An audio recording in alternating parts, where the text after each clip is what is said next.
All right, everybody. Good evening and welcome to September's caucus. As we begin, just with a few announcements. The first announcement is just a quick little overview and presentation of our stadium turf project that is just about 99% complete.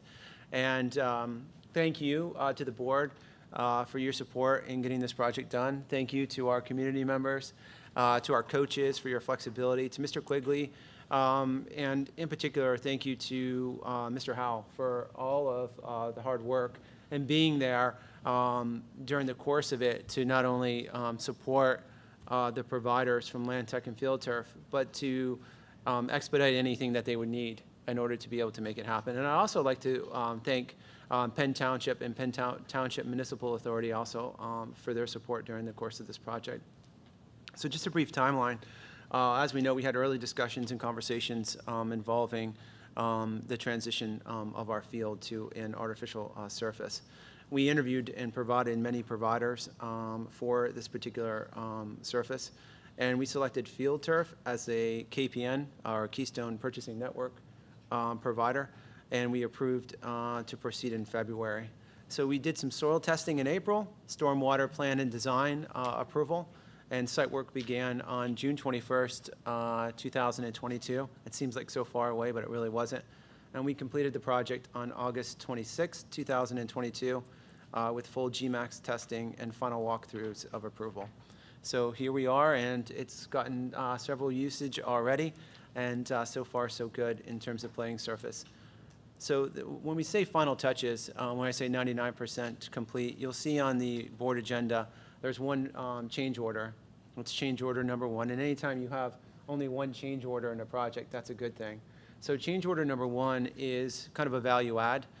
During the course of the removal and adding in the flat curbing that separates the track and the turf, there was a noticeable lip from the track to the flat surface of the curbing. And that noticeable lip needs to be rounded out with track material. And what that will also do is not only create a smoother edge from aesthetics, but from a safety point of view also for any runner who steps out and on the inside lane and steps out. But it also will protect against the delamination that can occur and is occurring in certain portions of the track where air and water get underneath it and begin that separation or bubble effect that we don't want to occur.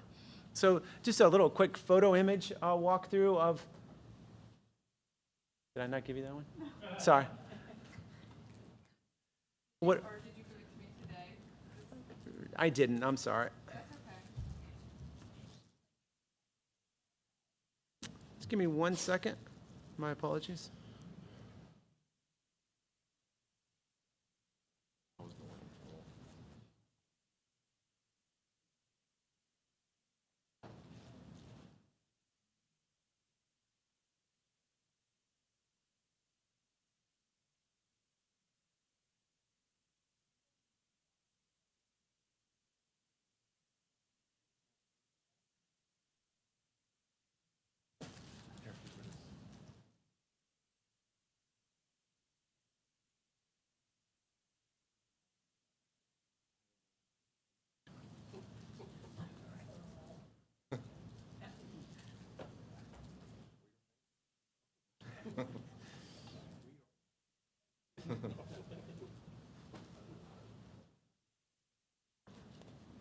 So as we just kind of transition a little bit, and I apologize for not having that slide deck up, with just some pictures.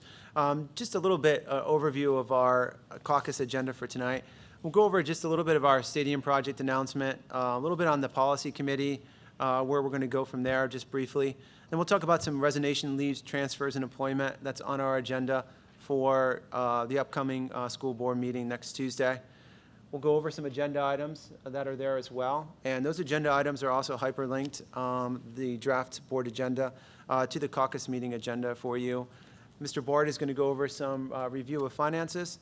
We have a school update. So the high school principal, Mr. Funk, middle school principal, Mr. Black, and elementary principal, Mrs. Comp, is going to give a kind of an update on the academics, the discipline, and some exciting activities that are occurring at each one of the buildings, just a generalized overview. We are going to talk briefly about Big Brothers, Big Sisters, and try to reconnect a program that was started several years ago that we think has tremendous potential in building those partnerships within our school district. And I just want to talk briefly about stakeholder engagement, some things we're doing both internally and externally to engage stakeholders, teachers, staff members, and community, and some things that we're going to try to push ourselves to continue and challenge ourselves.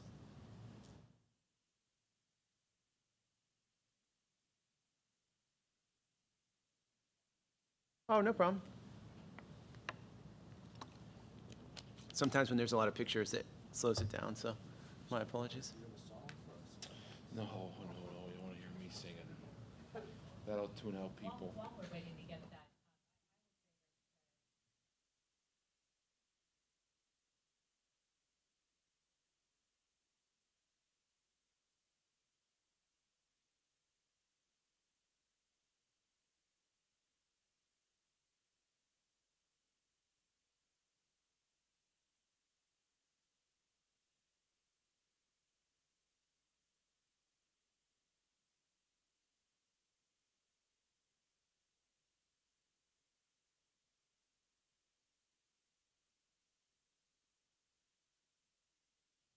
Thank you.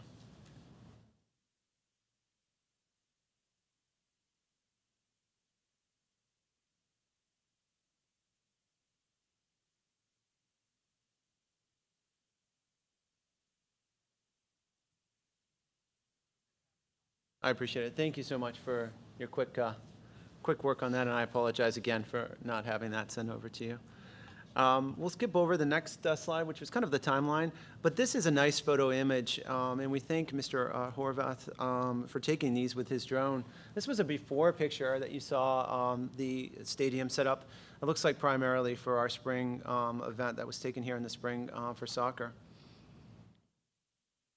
The next is phase one that we did, and phase one took place in early March, and that was the soil composition in which they drilled down and took the core samples.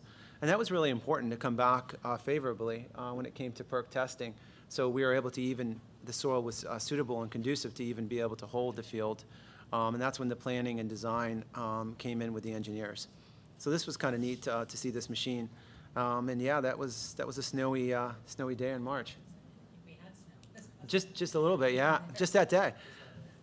Phase two work is when things got real, when the bulldozer came in and the top layer of soil began to be removed very quickly, and taking that soil out and then removing it and placing it into the adjacent field next to the baseball diamond. And that field now has been laser leveled and is completely flat.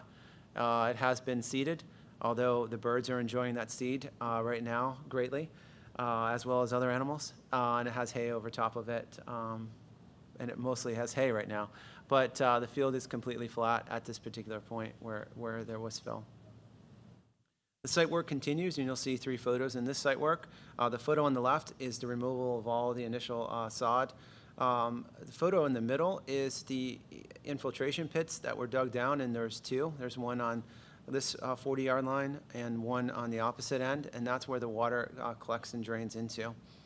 And you'll see that black tarp is the geotechnical membrane that gets added, and then that gets added across the top of the soil, and the laser level on the right-hand side is there as well, and then the crushed rock gets put over top of that. So really the work, it's like building a home. The amount of time sometimes in a good foundation is essential to building a good home. And the site work from Land Tech, they were meticulous in this, making sure that there was no imperfections in the ground itself, which could cause the imperfections in the turf later on. And the third phase was the installation and infill. And thanks to our students and the flexibility of Mr. Funk, we were able to do the first few days of school with having students park in alternative parking spots throughout campus.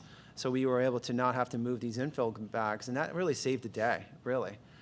Because of their flexibility, they were able to take those bags, lift them up with the telehandler, cut them, dump them into the hopper, and begin that long process. I think there was close to 393 bags that were added. And we do have some stock infill that's also in our supply if we need to use that later on. And you'll see the hopper there as well, spreading out the infill. Infill consists of sand and very, very coarse, very fine rubber pellets, as well as the cooling layer, which is a green substance that's added to take some of that heating away from the field and reduce it approximately 8 degrees. And we saw that come into play on Saturday when our first football game was made up. We saw some of that cooling technology come into play. And then the final is a nice aerial photography photograph from a drone from Mr. Horvath as well that shows the field right now and to what it looks like. So just some other considerations, our track work, as we're looking to create that smoother surface. That is on the agenda as a change order 1. Land Tech is working with Field Turf and hopefully sometime between the end of October, beginning of November, as long as the conditions and elements are still right, they're going to replace the blacktop going into the stadium, and then the blacktop section into the baseball diamond as well will get replaced as well from the damage. And that was just from the heavy equipment going in and out, and turning that corner. There was a lot of weight there, and it destroyed that very heavily. One thing that we also asked for a quote from Bintech, which is Binton, is their track division. We wanted to get a quote of how much it would be they have special equipment that comes in and cleans the track. We wanted to see what that would be to clean it, and then to line the track with new fresh lines going across it. It's a beautiful facility, so we wanted to make sure that we got a quote on that as well. And also, I think they're providing us a quote to move the pole vault box back so some of the pole vault mats aren't sitting out and they're moved this way, and the collar of the box is moved down as well. So those are just a few things that we're working on at this particular point.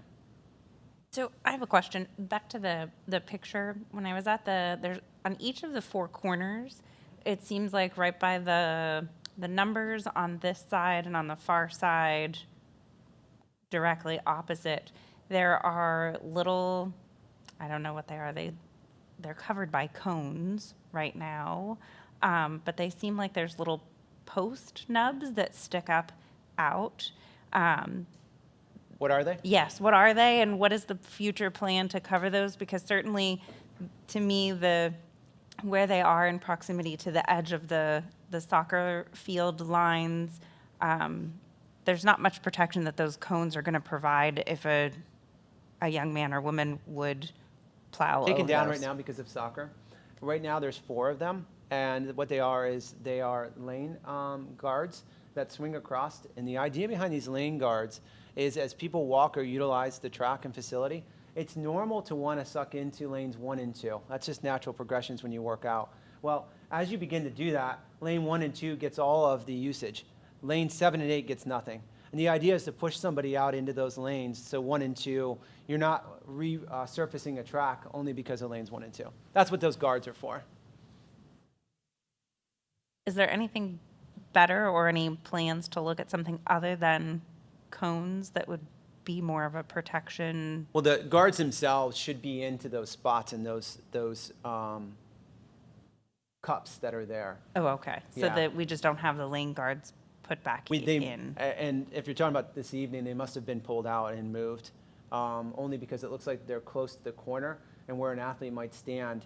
If that's swung this way, it might be very close to where that corner is to give that athlete enough time to be able to do their corner. So I think that's why at that point they were removed for the game. Right. So I guess my question is that if they are removed for the game, then it leaves this very small metal nub that Yep. sticks up that is only covered right now with a half-teetering orange cone, So- which that half-teetering orange cone isn't going to protect anybody if they go barreling over Sure, that. there's a couple of options. We could remove them altogether by cutting them down and then capping them off, and there will no longer be a protrusion out and a cap there. Or we can keep them in and utilize them for their intended purpose. So that's really going to be Is there anything that can be?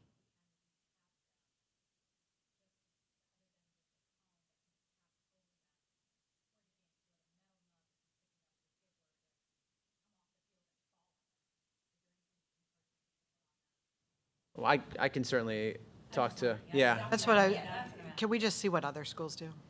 Yeah, most don't have a lot of the lane guards anymore. I mean, I think it's a good idea. I mean, the lane guard makes sense, but I can certainly explore that.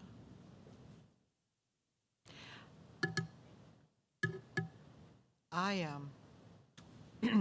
I really like this picture, and I really like going to our stadium. I've always liked going to our stadium, because the one thing I don't think that we notice until we go to some other stadiums is how much actual room that we have in there for events.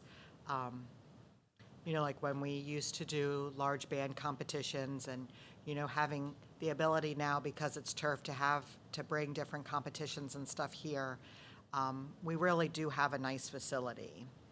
And, you know, that's from people in the past who've, you know, originally set this up to, you know, Scott's crew and everything now, you know, that take care of it all the time.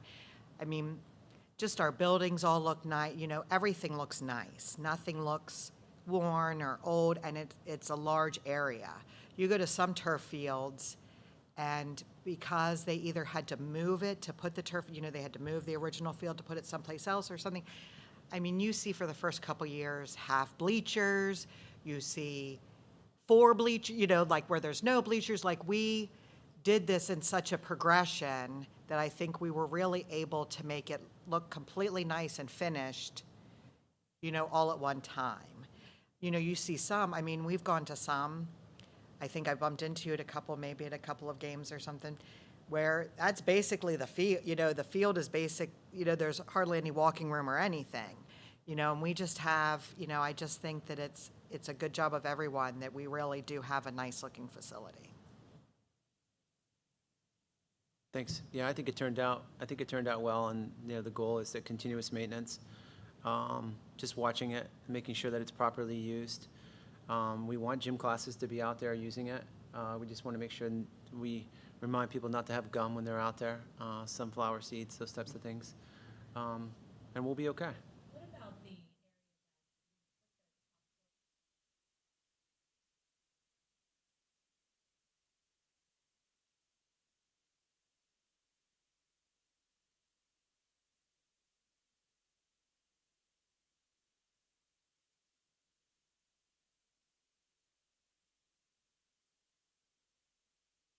Yeah, at this time, we really haven't discussed what the next steps of that piece of property were. If we can grow grass, the problem is getting water out there and watering it. If we can grow grass and keep it without it turning into weeds and still semi maintain it, then yeah, we will certainly do that. And even if it was semi-mowed, there's a possibility that could be overflow parking just in the grass. Sure. fancy grass and Yep. have maybe Absolutely. down, so Yep. yeah, it might be something we could do. Absolutely. Yeah, it turned out to be a really nice field over there, too. Yeah.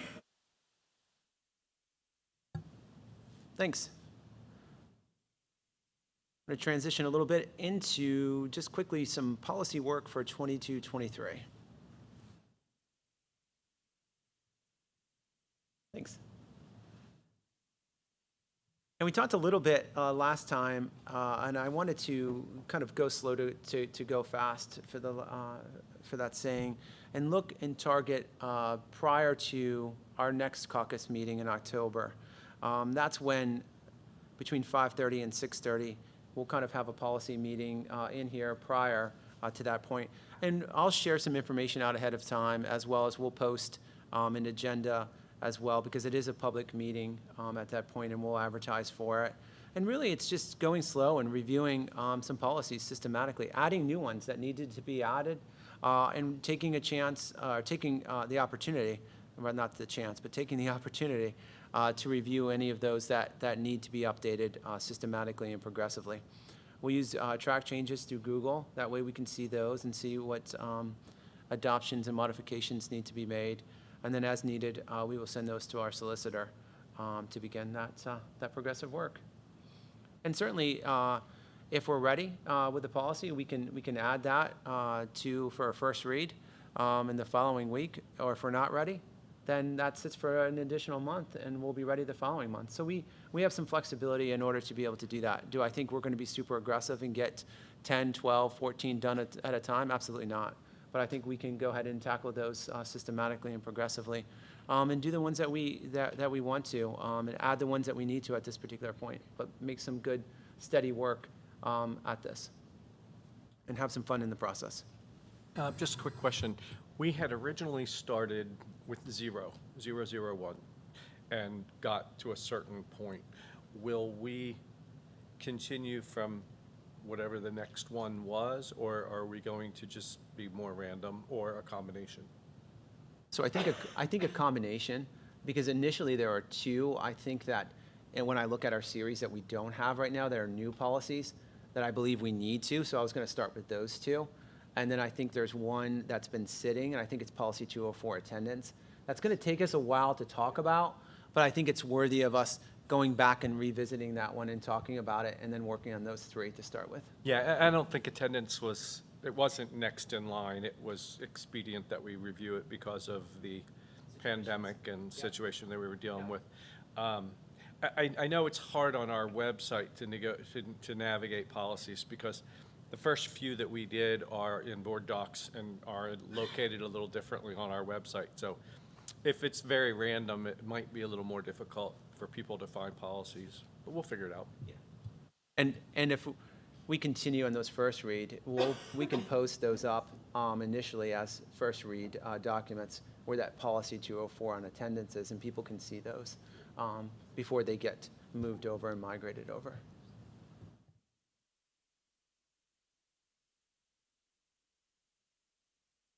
All right, moving right along. After announcements is personnel items. So taking a look at the agenda. Unfortunately, we do have 8 resignations that we need to take action on. We have Rebecca Barrick, custodian, Amy Beaver, cafeteria. Unfortunately, Rochelle Bowman, school nurse at the high school. Lisa Gaskaska, and I'd like to take a moment and just thank her for all of her hard work, as well as, honestly, Mrs. Bowman for all of her hard work, especially during those many years during the pandemic. She's been incredible, and Lisa's been here for a long period of time and has done a great job working throughout our district. Hannah Hutchinson from the position of high-risk instructional aide. Rose Mast from the position of learning support teacher. Rose is going to continue her dedicated service as a member of the United States Army National Guard. So we are thankful for the service that Rose does for our nation and Commonwealth. Keena Morgan, math teacher. Keena is going over to a nearby district near her home, a little closer to her home. And Karen Pickering from the position of emotional support teacher as she's transitioning to another district. Under employment, we are working our hardest to schedule those exit interviews. Yep. And they will be conducted. Miss Miller has done an excellent job of working to schedule those. Yep, to the best of our ability. Under employment, I'll ask you to take consideration and waive board policy 405 to approve Casey Hawk as emotional support teacher. Casey is incredibly passionate young lady, eager, enthusiastic. She comes to us from Misericordia University, and she's done a great job already of coming in and building some positive relationships with our students. So we're extremely excited to welcome Casey. Policy 405, anti-nepotism. That's what I thought. Number 2, Erica Hood, elementary teacher. Erica has came to us from the Middleburg area and has stepped in very nicely and has just a wealth of experience, passion, enthusiasm, and as a veteran teacher, we couldn't be more excited about what she's bringing to our district.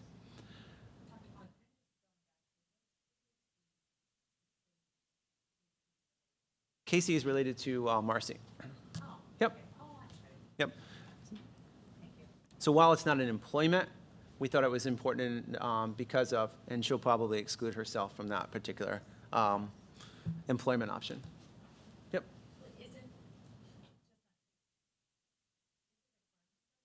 Yes. It is written in the policy. Okay. Yep. And that is another policy we need to revisit.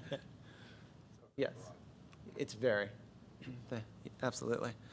Number 3, Ashley Mcmillan. Ashley was a student here, I believe, and has done an incredible job of teaching over in a nearby school district. She's going to bring a plethora of experience coming in, and we're super excited to welcome her. Middle school English language arts. So we can't wait for her to get started with us. Krista Peachy. Krista has super energy, and she's going to come to us from the East Pennsboro, Enola area, and we can't wait for her to get started at the elementary school as well. Following suit, welcoming home, Alan Peterson. Alan was a student here as well, an alumni. He's going to be joining us in our math department once he's currently released from his teaching assignment as well, and we're excited to welcome Mr. Peterson back home. Denny. Correct. Yep. We're excited to have Mr. Shambaugh, who's been here at the start of the school year, stepping in substituting for Mr. Peterson while he's been out. So we're asking for approval of Mr. Shambaugh as long-term substitute from August 23rd until October the 7th. Looking for approval of Jeanette Shelton as a high-risk paraprofessional. We're looking to amend Courtney Shoemaker from long-term substitute speech pathologist to full-year substitute speech pathologist. Just that wording in there triggers the needed benefits and other elements that come along with being a member of the collective bargaining agreement because of the wording needs to change on that. Callis Wexler as long-term substitute in our special ed, as a special ed teacher at the high school from August 23rd until October 1st. And Carrie Wilson, who is one of our paraprofessionals and has stepped in and done an excellent job as a long-term substitute elementary teacher from August 22nd until October 7th. And we're excited. Carrie's done an excellent job for us. Voluntary transfer, Emily Book from elementary teacher to gifted teacher. And she started that position as well. And we thank Mr. Phoenix for being here at the start of the school year to help during that transition time, which was really important. And we want to amend Heather Welsh from the position of head custodian and amend her to custodian level 2 as she wants to take a little bit of a step back. But still, she's incredible, and we're happy that she's continuing to support our middle school. We have some awarding of tenure, so congratulations to Mr. Dirk A. Brown at the elementary school for the awarding of tenure, as well as Wendy Hershey at the middle school, and Rebecca Johnson at the elementary school. So congratulations. Some change in status based on credit earnings and also some position changes. Jeremy Brokos moving up to Master's Step 5. Abby Foy moving to Master's plus 60. So congratulations on taking all of those credits and continuing to be a professional learner. Jody Kuhn, going into a Title I paraprofessional, so transitioning into that particular role. Sarah Landis, for moving from our special education office and working there in our office to an autistic support teacher and reactivating her certification under Act 91. So we're excited, and she's done an excellent job this year so far. And we look forward to supporting Sarah and looking forward to her growing in that position. Dylan Page, from middle school teacher to high school assistant principal. So congratulations to Mr. Page, and we'll see him at the meeting coming up here on Tuesday for his first time being and joining us during that meeting.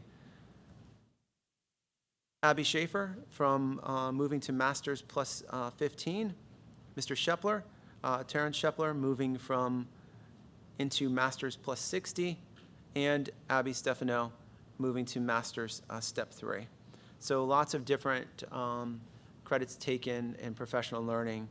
And again, it's incredible the amount of hours that teachers put in outside of the classroom, learning and growing and applying that knowledge to our students and into our classroom. We have 2 induction support teachers. Tracy Jones is going to support Andrew Reisinger, and Wendy Hershey is going to support Casey Hawk. co-curricular assignments, we have in the middle school yearbook advisor, which is a shared position. Gwen Anderson is going to assist there. At the high school, computer club advisor, Kai Barclay. Musical drama directors shared between Aaron Weaver and Lindsay Chrismer. Play makeup advisor is going to be a shared position, Taylor Reed. And costume advisor, Liz Kleiber. And publicity advisor for the play, Tracy Choutman. Athletic coaches and volunteers for the 2022 season. We have Isaac Woodring, and I'd like to publicly thank Isaac for taking the time and coming in and supporting our high school boys soccer team and providing his expertise on a day-to-day level to be able to share that experience with our athletes. Always need substitutes, so again, we reach out. You're extremely valuable. So we have Emma Schaub, Halifax, supporting us in her experiences with Lancaster Bible College and with professional school counseling, and Carrie Wilson, as we saw earlier in there. 2 guest teachers, Elizabeth Page and Kristen Sandusky, and I just ask that you will also approve Sydney Cutruff on the approved Aurora bus driver list as well. And that is it for resignations, leaves, transfers, and employment.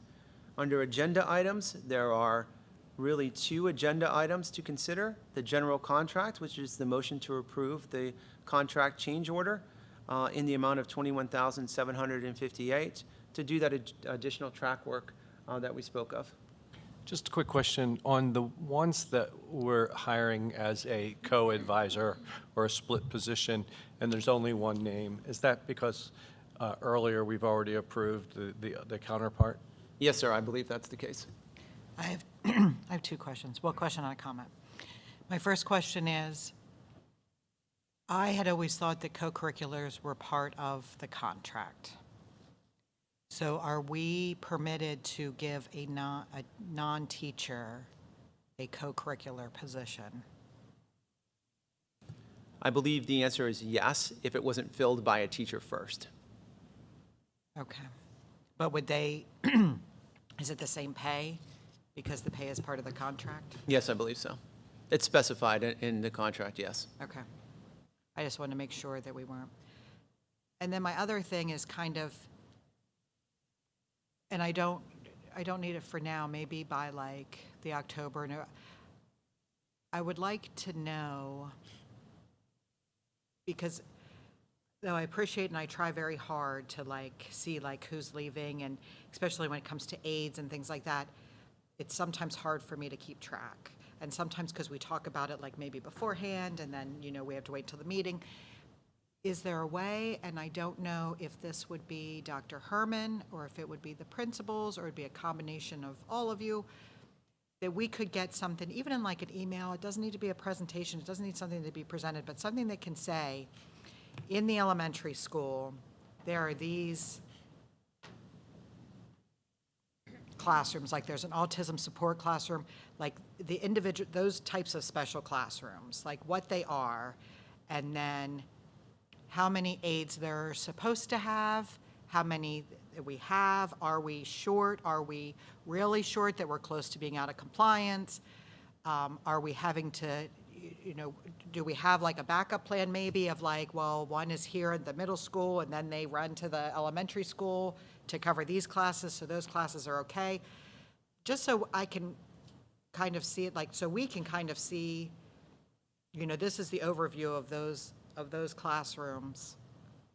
You know, as far as aides, I don't need like like if there is aides that just like kind of move around and like, I guess at this point I don't even really know, like, is it just the high-risk aides that we're worried about? I guess I don't.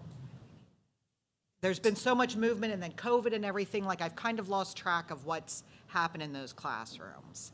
And it would just be nice to kind of get like a something of, there's this many classrooms in the elementary school or this many in the middle school, and So, yes, but it depends. And I'll start with that caveat, it depends, right? It could really, the need of the classroom dictates the amount of support sure. that is required. So to say sometimes we need a ratio of 2 paraprofessionals per classroom. I think, are you looking at more of a usage at this point, I'm maybe looking, report? no, I'm looking at real numbers. Like, I just would like to know, and I think that we've just kind of lost track, and we've lost track of what these aides, do for their jobs and how important they are I just want to make sure, because I know there's at least one or two every meeting.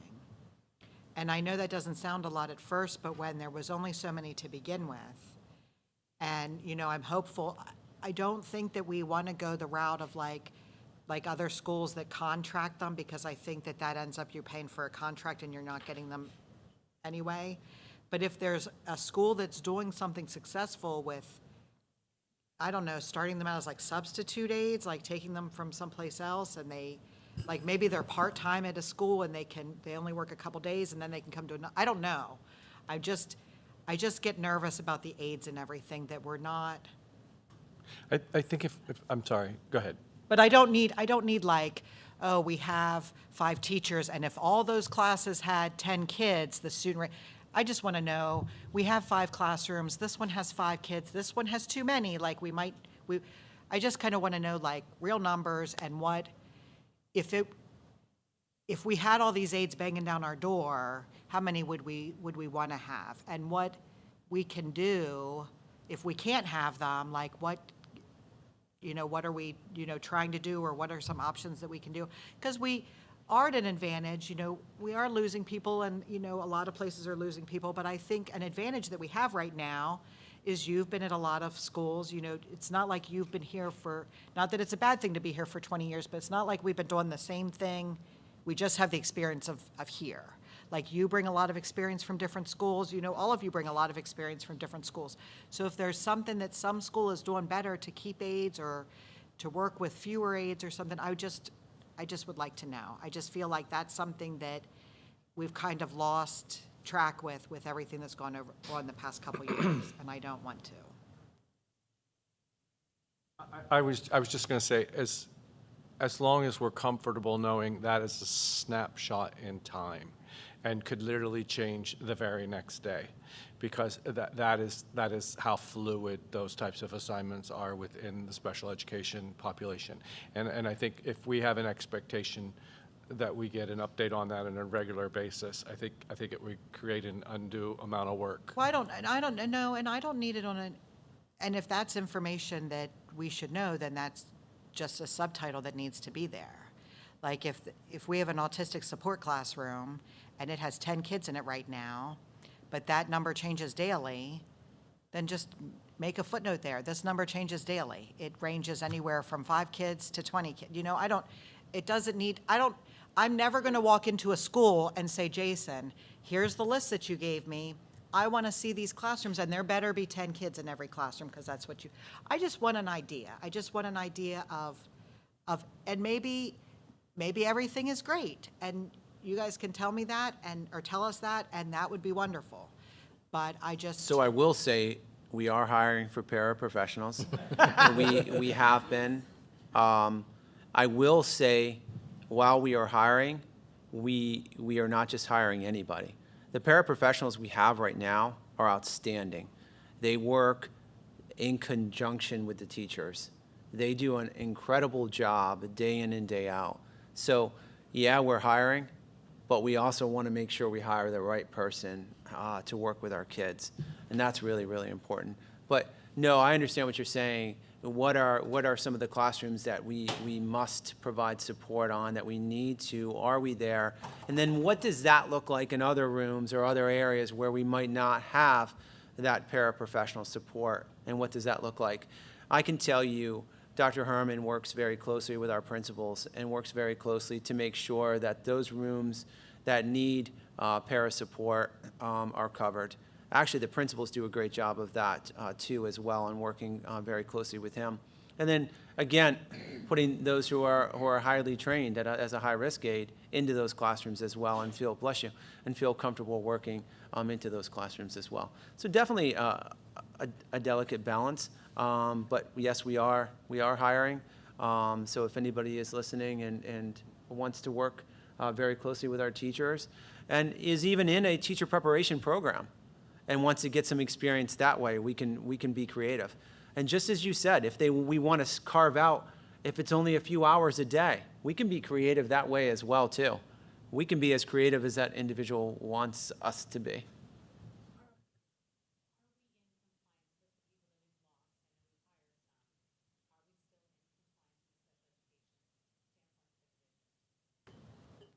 Sitting here right now, I believe we have this, we are able to move staff into those rooms that we need to. Do we need more at this point? Yes. Yeah, Do fully, yeah, one I of get- the I one get of the that. staff members we need right now, and I can tell you, and we've been exploring what that looks like from a contracted services point of view, is speech and language. So I can tell you that might come down the pike where that's an area publicly I will share that we're looking at how we can do contracted services there.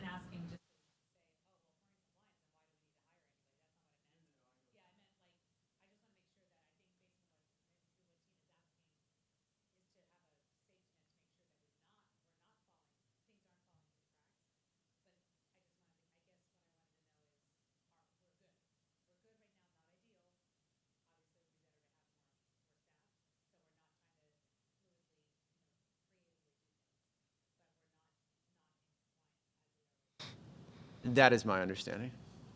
Yep.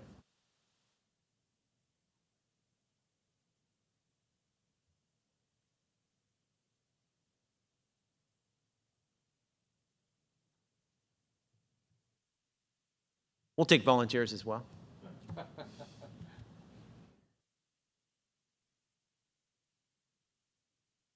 But yeah, we'll absolutely pull that together and share some information from that as well too. And please, if you know somebody who loves working with kids, wants a few hours, and I do truly mean that, it is willingness to want to work with students. And I think it's really a great position. And they do a great job. So at this point, that is our agenda thus far. Again, things could change and things could be added before next Tuesday as well. So I'm going to turn it over now to Mr. Bard, talk a little bit about the world of finances, because there's a lot going on. Yes, there is. There always is, unfortunately, or fortunately, I guess, or because I wouldn't have a job if there wasn't. But so I want to draw your attention to the August 2022 reports for the monthly reports that are required to be presented to you. In the revenue section, the monthly revenue for August of 2022 was not recorded in there. So if you notice the discrepancy in annual taxes, that was not in there as compared to the revenue for 2021. And the reason being is we are preparing for the annual audit. The auditors are coming in starting tomorrow and will be here for approximately 2 to 3 weeks. So they're coming on a regular basis. Last year, as you know, they were delayed and they came much later. I wanted them to come early so that if there was any issues or any problems, they can get them hashed out. We can get an audit report to you guys on a normal schedule. The normal schedule is to complete the audit by the middle of October, and I complete the AFR by the middle of November and get you guys the AFR signed off on by Thanksgiving, and that is what the state deadline is, so there's no issues with that. So that's why my staff is busily helping to do that. So the revenue hasn't been recorded. However, the tax collection is very good and very healthy. We recorded over $2.5 million in tax collections was very, very thankful to the community for paying the taxes on time. We did have to make our annual debt service payment of $2.3 million on September 1st, which went out the door on time. That is not reflected in this report because it is a September payment, so you will see it in your September payment. If you look at, so otherwise in the revenue, there is nothing really anything that you guys should be concerned about, other than seeing that your revenue was much, much higher in August 2021 than there is in revenue 2022, and that is the reason being. So I just wanted to ease your concerns about that if you're taking a look at it and saying, oh, why, Pete, do we have $2.2 million and now we only have $468,000? The $468,000 was actually the revenue we recorded in July, so people actually paying their taxes very, very early, as soon as the bill came in. So we want to thank the community for that. When you turn to the expenditure report, there's nothing really relatively outstanding on there. There are some categories that you will notice that are a little overextended, that are primarily because of where we're spending the grant money. The grant money will go into these buckets in the object codes, in the 400 object codes or the 300 object codes. And what will happen is then when we get the grant money, and the grant money is not budgeted money. We don't budget for grant spending because we're not, even though we were awarded the grants, we don't necessarily budget for the grants. So the money then gets offsetted with the grant revenue as we come in. So that is why they're overextended. So there's nothing really that I have to alert the board to, anything that is really anything that's out of the ordinary here. And if you look at the bottom line expenditure, we're 11.14 expended, and that is around where we should be for this time of the year in August of 2022. So there's nothing that we should be overly concerned about. I do want to touch base, and I will touch base on this actually more so when we talk next week when you guys have the treasurer's report. But I did follow the investment plan that I set forth before you guys a couple of months ago. We have invested in U.S. Treasuries, but also there was a Treasury product or a investment product that was a CD that actually that was a collateralized CD because state law requires districts to invest in products that are collateralized, so the money is guaranteed and not to. So if something happens, the money comes back to us. But the investment product was around 3% interest. Which was higher than the U.S. Treasury because the Treasury market is fluctuating more higher and is actually going lower than what they anticipated even after the Feds raised their interest rate. That will give us an interest income, I believe, somewhere around $115,000. Last year, you guys netted about $20,000 in interest total for the year. So in about 3 to 6 months, you're going to have $115,000, which we will then reinvest. We will reinvest the entire sum of the money back into 3 to 6 month CDs and U.S. Treasuries. Hopefully, we'll be able to net a large chunk of money. This is putting the fund balance basically to work for you guys that you guys have put in, and that will save the district money basically so it saves the taxpayers a tax increase. And this is something that I've talked to Dr. Fox when I was actually interviewing for the position, and something that I believe is something that is critical for the district moving forward to help generate revenue that will come in, and you guys will see it in the revenue as we book it. The interest does not mature until we cash out the CD or the Treasury bond, which is not until it matures in 6 months. So that will be, it's staged out. And we take it from the Pliget account that we had, where there was $8 million there. It's now down to like 1.7. You'll see it on the treasurer's report where the money was transitioned into the PISLAF, into those PISLAF things. That money cannot be touched, but we're not in any kind of cash crunch or anything of that nature. We did just make the debt service payment, so there is no cash concerns or anything of that nature moving forward. I do want to touch on what Dr. Fox has said about the track. It is, I think, critical that we make the track right now, the facility, as beautiful as possible, because we have one shot to get this right, and I think if we get it right now, I think it is really the most important thing that we can do for our students and for our community, because this is what they see when they come here, similar to what our buildings look like from the exterior. So I think this is a very important thing. By the way, John thanked everybody, but he didn't thank Mother Nature. We had the 4th driest August on record and the 2nd driest June on record. If we did not have those 2 contributing factors, I don't know, considering that we completed it on the morning of Friday of the football game, I don't know if we would have completed it on time. So I think that was one thing that John did not thank. And I want to thank, John was at the field almost every day on field turf. So John deserves a lot of credit when it comes to that as well. So the community needs to know that John was there. A couple other things for the financial, for the divisions that I oversee.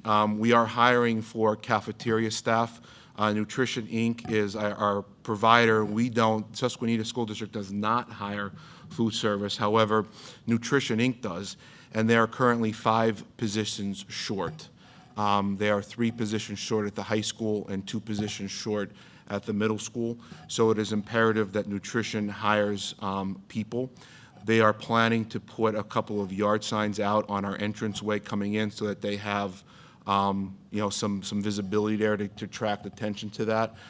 They are searching for some people to replace some positions.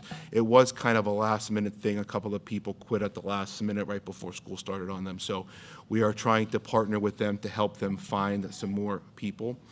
Also, they are bus drivers. They are also, transportation is also short drivers. And they are short drivers. They are probably about 5 or 6 drivers short. So I think it's important and imperative. We also don't hire our own bus drivers, but Roar does. And so it's important that they need substitute drivers. Over the last couple of days, I know our parents and our school community have gotten messages where they had to double up routes. 3 or 4 different routes have been doubled up because drivers have gotten ill and they needed to combine routes. Our principals and our school staff have done an excellent job being patient with our transportation, and I thank them for that. I thank Mr. Funk, Mrs. Comp, and Mr. Black for their work and their patience and getting their school staff to working with our drivers on that. We are trying our best to get their kids out the door and home as quickly as possible, but most importantly, as safely as possible, given the fact that they are doubling up some of the routes. But it is an arduous process to get a bus driver hired, and so the Roar is working as diligently as possible. But if anybody in the community is listening, they do need bus drivers. You can be a bus driver. You can get done with your route and come work in the food service department, then you can go home and be a bus driver. So you can do everything all at one time. And the best thing about this is you can collect unemployment in the summertime. So you can do all that and collect unemployment. Now, I'm not advocating for that, but obviously I kind of am because we need that type of work. There was something else. I don't write anything down when it comes to these presentations. I wing it because I'm best on the fly. There was something else, Dr. Fox, that I forgot. So we had our kickoff meeting. Oh, with yes, Crabtree. yes. I'm sorry. Thank you, Dr. Fox. We had our kickoff meeting with our feasibility study with Crabtree and Rohrbach, and they will have a presentation for you guys in October at the caucus meeting. And then they will begin, from that meeting, will begin to funnel information to the board as the board sees fit, as the board really dictates how they want their information to them. So that will be something that we will discuss with you guys as you go forward. But this is going to be a community kind of stakeholder type of thing, and they will present data to you every month if you guys want it at the caucus meetings, or it could be less frequent until they present the presentation. But it will be a layered approach so that you guys see from the beginning, kind of like what Dr. Fox showed you with the stadium, a layered approach as we go along. But once again, we are not looking to build any new buildings. We are looking to get an understanding as to where the district stands overall as a whole. And they're going to look at the financial piece. They're going to look at the most important thing, which is the enrollment piece and how we best serve our students here, not both now, but also 5 years from now and 10 years from now. And also look at our facilities and seeing where we go from here. And finally, they will be starting the roof ceiling project in the next 2 weeks. And Mr. Howell can touch on that next week when he's here. But they will be starting the roof ceiling project that is part of the ESSER 3 grant. And we will touch more on that later. But that's all I have, and if I miss anything, I will bring it to you guys next week. Thank you, everybody. Do you have any questions for me, by the way? I do. Yeah, I'm sorry, Miss. And it might be too soon, and we might not have any information, but if we start getting information, I'd like to know, with having to pay for lunches again, if we start seeing, large balance, kids that aren't able to pay, that are accruing large balances. Because we don't do anything anymore, but it's still something that we have to pay. So I just want to see Correct. We're seeing a problem with that because, like, if everyone is aware that they have to start paying now, like, So I do want to touch on that. Right now, we're sitting at around district-wide 34% free lunches. The elementary school is at 38%. The high school is around, I believe, 29%, and the middle school is around 33%. When we get to 40%, the district may qualify for a community economic provision allocation, which means everyone gets free meals at that particular building. You don't have to do it district-wide, you can do it per building, if it makes economic sense. And what I mean by that is, the district I will ask nutrition that do an economic projection as to how much would it cost Susquenita to do it that way. Sometimes to make it what I call to break even or a profitable situation, because the cafeteria runs like a business with a profit loss statement and everything, you need to be around 60%. We're nowhere close to that. But it may be worthwhile for us to examine at the elementary school where we land, because we're close to that number. At the other two schools, we are not. But right now, we don't see any large negative balances that are occurring currently. There are historical balances that were carried over from 1920 before the seamless summer option or the COVID-related waivers that are there. And when we do the audit, that will reflect in what they call deferred revenue, deferred expenses. And we don't, I will have to eventually what they call write off the bad debt, and that will be absorbed into the general fund, and that will be something that we will discuss, once we get that. But it will be something that I will bring to you guys once we see anything. But I do believe we are providing students with a lunch. We are not shaming anyone. Yeah. no, I knew we weren't doing that. Yeah. No, so the one thing that I just didn't want there, to be confusion. Yeah. No, because there's not. People have forgotten, and I know that it's early, it's only been a couple No, weeks. people have been applying. We've had about 200 applications sent in Great. overall since we made the announcement. So anyone that is listening, please send in if they haven't a free and reduced lunch application.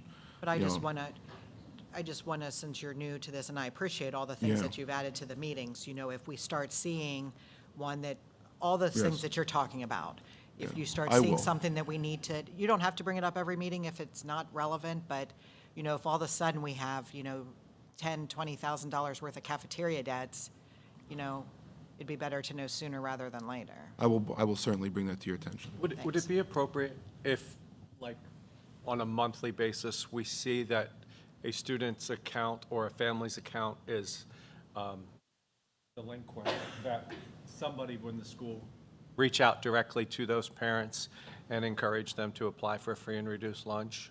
Like, would that be appropriate? Because that way they could be getting a free or reduced lunch, and we would be reimbursed for that free and reduced Well, lunch. the problem is, I think it's appropriate that someone from the school reaches out and lets them know that they have a balance. But the Primero Edge is automatically letting students know when they have a negative balance. The issue that we have is when you look at the USDA income guidelines, the poverty guidelines are so low, or not so low, but they're not. So if a family of two, the guideline is like $22,000. It's almost like saying $22,000 100, where you have to start paying for your lunches, is like somehow wealthy. You know what I mean? But their parents are still struggling, so they wouldn't qualify for it anyways, and they don't really have. You know what I mean? So I think, what we're doing is at the cafeteria, the policy is that we're not allowing a la carte items to be charged, but they're getting like the basic reimbursement. I just know historically a lot of people qualify and don't apply for one reason or another. So if there was any way we could. And we're doing direct certification for those? Correct. Yep. And I don't know, maybe some are embarrassed, or maybe they still don't know for some unknown reason, but like if there was any way we would, if we thought these people would what's the word? Qualify for it. Qualify. Thank you. Yeah, you just if we submitted could an reach out, application, if we could just reach out to them, I don't even But know they don't if need to- we're allowed to do that. If they're qualified through direct certification, they don't need to apply. It's automatic. Right, if if they get federal programs such as Medicaid or food stamps from the federal government, they are automatically in our system as free meals. But And- there and- are those who would need to apply, correct? Right, there are people that would need, from income standpoint. And if their circumstances change throughout the course of the year, say if a parent loses their job or someone in their family loses their job, then I do encourage them to apply at that point because their circumstances have changed, and then they are to apply. So, I've heard otherwise about this. I heard anybody can get this. what was that? I heard anybody can get it. That's- I've been told that by people in other districts. I've been said, everybody in our district is on free lunch. And I forget the name of the district, but I thought, there's no Well, way. some districts. There's no way. Well, some districts, Everybody's well, that some poor in your districts district. some districts have community economic provision or CEP where they can, or everybody gets a free meal, or some districts have, everybody was offering the seamless summer option, but some districts have community economic provision where they have a poverty rate so high that they qualify for it and they offer it district-wide, so they do get it. Okay. And they might be talking also about that PEBT program where if people get that extra food stamp card, where if the district had a COVID-related illness in one building or one student was ill in one building for a marking period and the whole building qualifies and everybody gets a food stamp, they could be talking about that as well, but that doesn't come from us, that comes from the state. Okay. So it's not anything to do with really the Susquenita School District, but it's not, some districts qualify for that, our district does not yet at this point. And if we do get the 40% at district-wide, I would love to examine if it would make economic sense for us, or if the district, if the school board would want. Some school districts say, if we take a $200,000 or $300,000 loss, that's worth it for us because we're feeding every student. Yeah. Some school boards will say it's not worth it for us, and we don't want to take that loss, and we just want to continue to operate until we get to the point where it's a break even. And I've been in both situations where it happened. And I've been in districts where they meet 80% and all their districts get it, and they have a very profitable cafeteria program, and they have so much money in their cafeteria budget that they can buy new ovens every 2 or 3 years and expand their programming because they have to spend their cafeteria money in the cafeteria, and they can buy and revamp their cafeterias and remodel their cafeterias without ever touching the general fund and borrowing money from the general fund. Because, So- correct me if I'm wrong, Mr. Bart, if a cafeteria operates in a loss, it comes out of the general fund. Correct. But it's kind of a weird situation. If the cafeteria operates in a loss, the general fund has to make it whole. But if the cafeteria operates in a profit, the money cannot come back to the general fund. It has to stay in the cafeteria. So it's one of those weird catch-22s. So if I come to you and tell you at the end, when all the budgetary transfers are done from the auditors, and the auditors say you have to transfer, which just won't happen this year because we operated in a profitable situation in the cafeteria, I could tell you that. But if I tell you that we have to transfer $100,000 to the cafeteria to make it whole, if I tell you we have $600,000 sitting in the cafeteria, we can't take that into the general fund to buy anything. But we can use that to buy a new oven if we needed it, or to buy a new dishwasher if we needed it, things of that nature. You know what I mean? Or to fix things. But another thing, if we needed to buy something in the cafeteria, say something broke, such as a dishwasher, an oven, we could use that money to do that. Or I have to come to you and say, hey, we need to take something from the maintenance budget or from the general fund to buy something out of there. So, and there's also other regulatory things I have to go through as well. So I was looking at lines, the totals for 1100s, and then the line for the 500, which looks like it's the bulk of that increase. What is that like $900,000 increase in the 500 line? In the, Expenditures for in 22. in the 2200s or in the 1100s? In the 1100s, line 500's up 900,000. Oh, that is the tuition for cyber charter school, or, yeah, that's the tuition for cyber charter schools. That additional 900,000. Yeah, that was for the cyber charter school tuitions. Yes, that's unfortunately what that is for. Thank you. Yep, I just have one. yes. Thank you for the work that you've done to think outside the box, I guess, if you will. It's kind of sitting, Yeah. and it had an opportunity to be done. Well, if we're going to be penalized when we go to borrow money, we might as well get the reverse end of it. Yes, You know what I mean? So, so thank You're welcome, thank you. And that's all I have, so we can go to the presentations now with Mr. Funk. Or Mrs. Comp is up first, I apologize. Well, Dr. Fox likes to talk a lot, so I like to skip it over a little bit.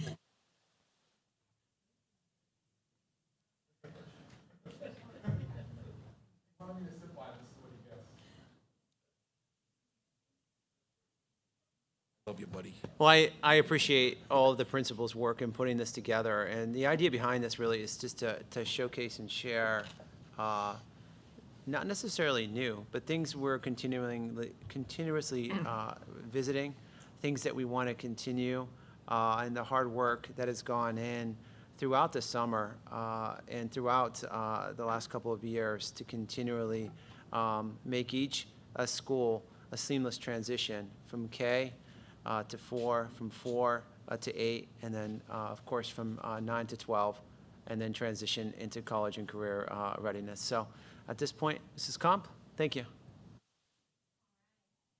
I thought you'd enjoy that picture, Mr. Bertelka and I took it after our last board meeting whenever you,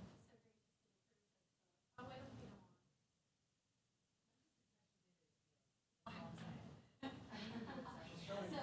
So there it is. Our school, we put a lot into just making it feel welcoming for the students. We welcomed everyone on our first day with bubbles.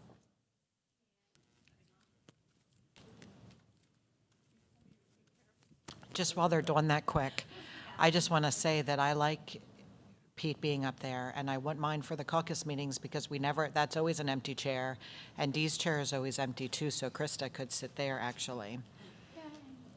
I like it.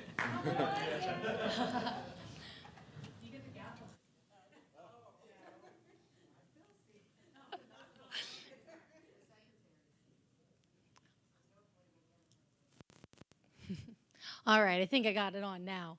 So you can go to the next one. Those are just to show you kind of some of our back to school things that we've done. Getting our school ready for everyone to come back.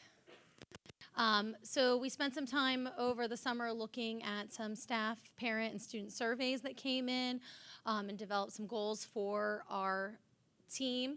So our first one is just continuing to champion that positive school culture, working on our relationships among staff to students, staff to families, and just continuing to find ways to build those positive relationships within our school.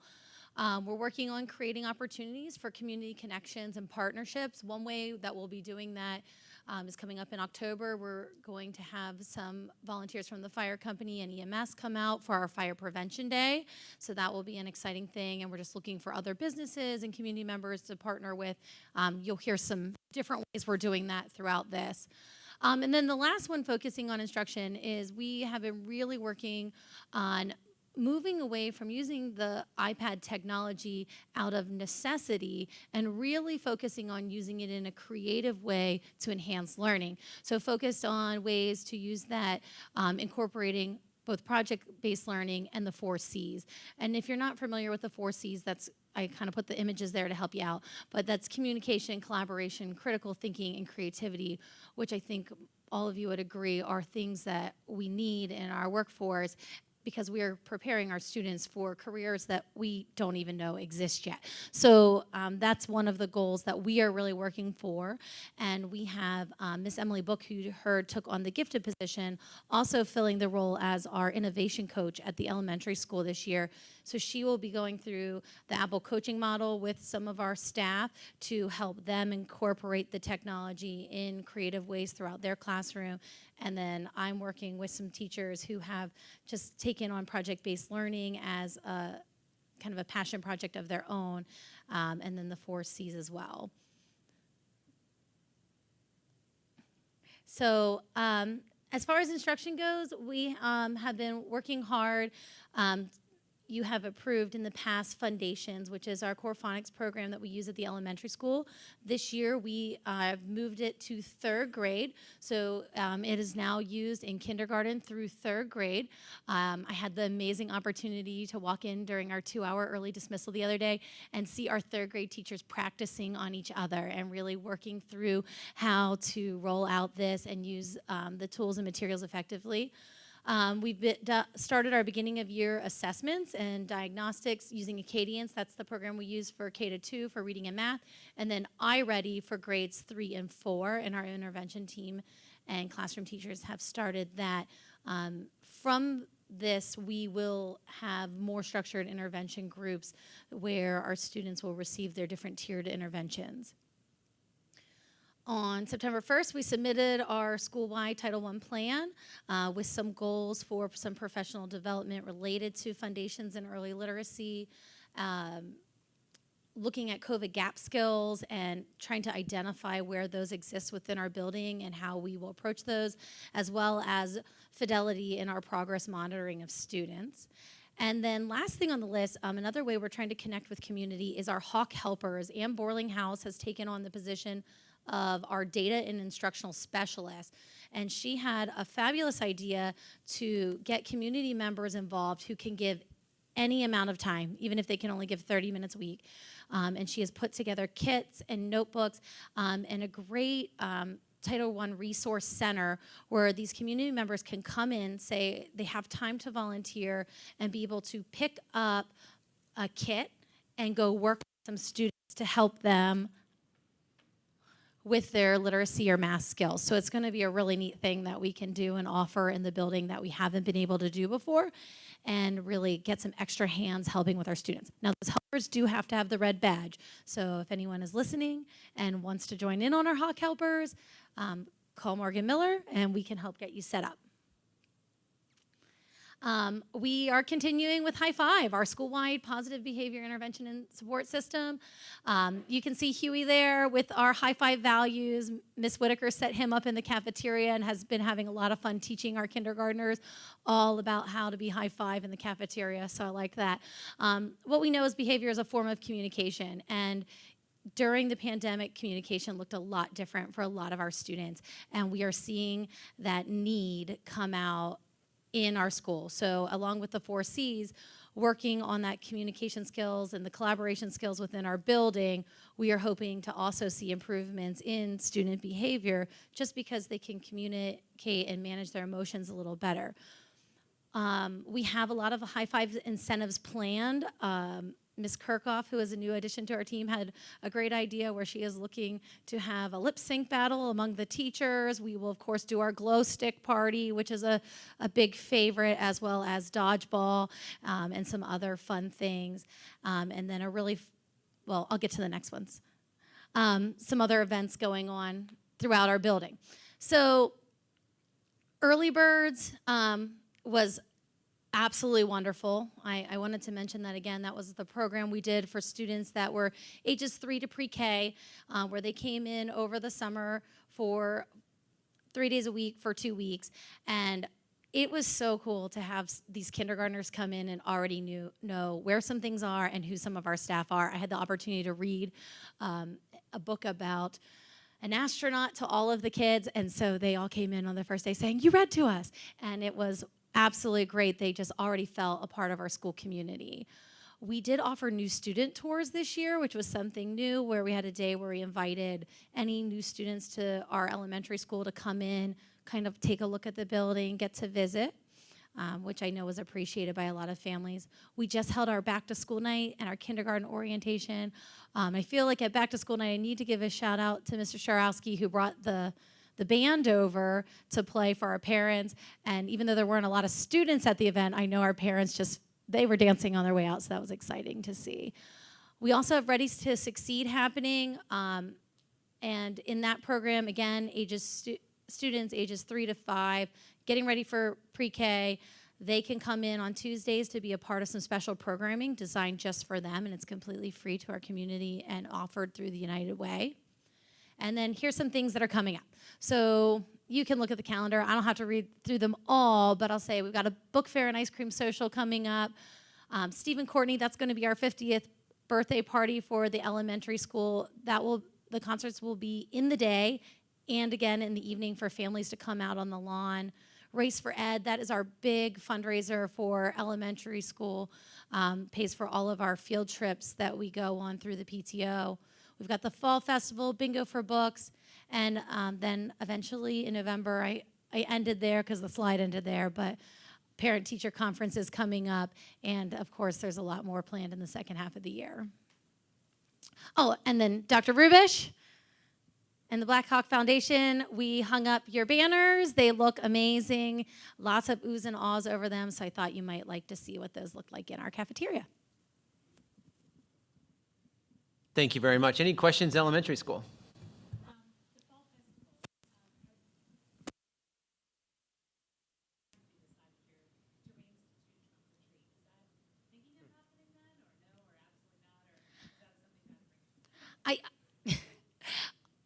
I think that we tried last year and then we got rained out, if I'm correct. So if someone is interested in doing that, we can certainly talk about it. I know we've had the conversations about how many community organizations are doing trunk or treat, and is it a need? I think that's something we should talk about, is that something that's even a need? The PTO did this fall carnival last year just because they were so excited to finally be getting back into events, and it went over very well with the food trucks there, some community members there, and I know that the students left with a bag full of goodies. So it's not intended to replace that, but just something for the community.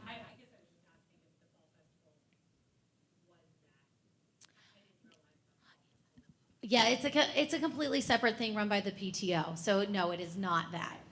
Well, keep in mind though, Trunk or Treat originally was a middle school project. Trunk or Treat was JNH, whatever the acronym is. It was Junior National Honor Society. That was one of their service projects. And then there was kind of like a thing, but it had gone on, Leanne, how many years was it? I don't think the girls were in school. I mean, it was, and I know the last year that it was done, and then the PTO took it over, and then, because the PTO did like a walk.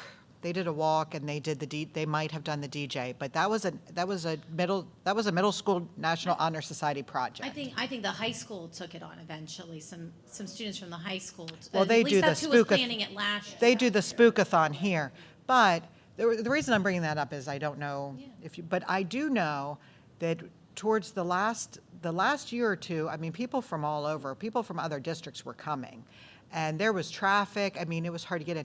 I bet if you sold like if any organization, PTO or anyone wanted to, and they sold that year, if they sold hot chocolate for like a quarter, they would have done well, because I mean, there was lines of people waiting to come in. So it was something nice, and it hasn't been that long, for something like that to come back, even if it starts with the Fall Festival. But if they want to take, one of these other, groups that have to do service projects, and I shouldn't say have to, that do service projects, that's how it was a student-run project. Well, if there are groups that want to come and help us plan that, reach out. That's it. We'll say that. We're not opposed to any fun things, but this is definitely the Fall Festival, something separate and planned by the PTO. Mm-hmm. All right, let's toss the mic over to the middle school. All right, so I'm the brains behind the operation. Ken makes it look pretty. So Ken makes the slides look pretty. I had like 4 or 5 of them now. I'm up to 9 now, so at least he made me look good. So that's just a picture there Ken took when he was coming down the one day for the middle school. So we talked about this before too, but I'll go over it again real quick. So schedule change, it's really not, it says schedule change, but like last year we had 9 periods, but recess was counted as 1, so we still have that in there. And then 9th period last year was like 15 minutes of, I don't know, just like a unstructured time where the kids kind of got ready to go home, and there wasn't anything really going on in that period. So for 5th and 6th grade, it's kind of like an elementary setup. And I know, Tina, I think you asked Ken about this last time. So we took away the double math and ELA, but we really didn't. So this is how it works. 5th and 6th graders have ELA and math one of the first 3 periods of the day, along with the special rotation. So it kind of breaks it up, because last year there would be some kids that had math back to back. So they're sitting in the same seat for 47 minutes plus 47 minutes, which, I mean, is not ideal for a 5th and 6th grade student. So if you look up there for 5th grade and 6th grade, if you ever looked at their schedule, period 4 there, I know it says 4B, that's just the way I had to set up in power schools because it doesn't let you do 2 fourth periods, just because of the times. But 4th period is called the win period for them. I know a couple community members have asked. That stands for what I need. So what that means is on that 4th period, if you had ELA 1st period, you go back to your ELA period, 4th period. If you had math, you go back to math class, right? But it's not called math class because I don't want them to sit there and lecture again for another 47 minutes. Like Miss Levan in 6th grade does word problem Wednesdays. Today, for her ELA kids, it was no tech Tuesdays. They play with Legos. So stuff where we're still learning what we need to learn, but we're not, it's kind of fun. So they really don't know they're learning what they need to learn. So it's kind of just splitting it up. And that's the same with the 7th period down there for 5th and 6th. We call it acceleration.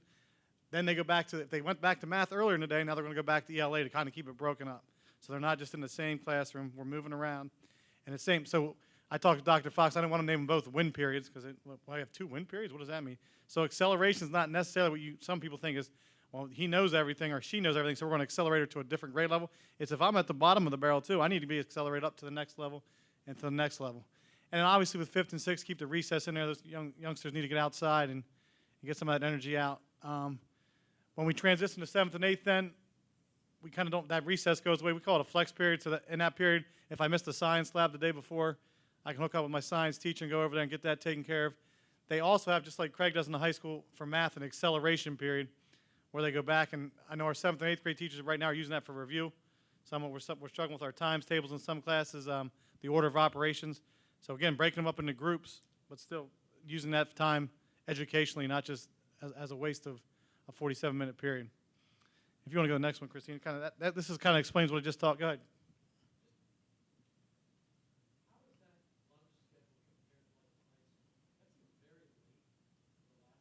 The high school only has 3 lunches because we have 100 more kids than them, so we have 4. No, what time's your lunch end, Craig? Our last lunch ends at 1:15. So 8 minutes. Our lunch is only 30 minutes. Craig's are 41.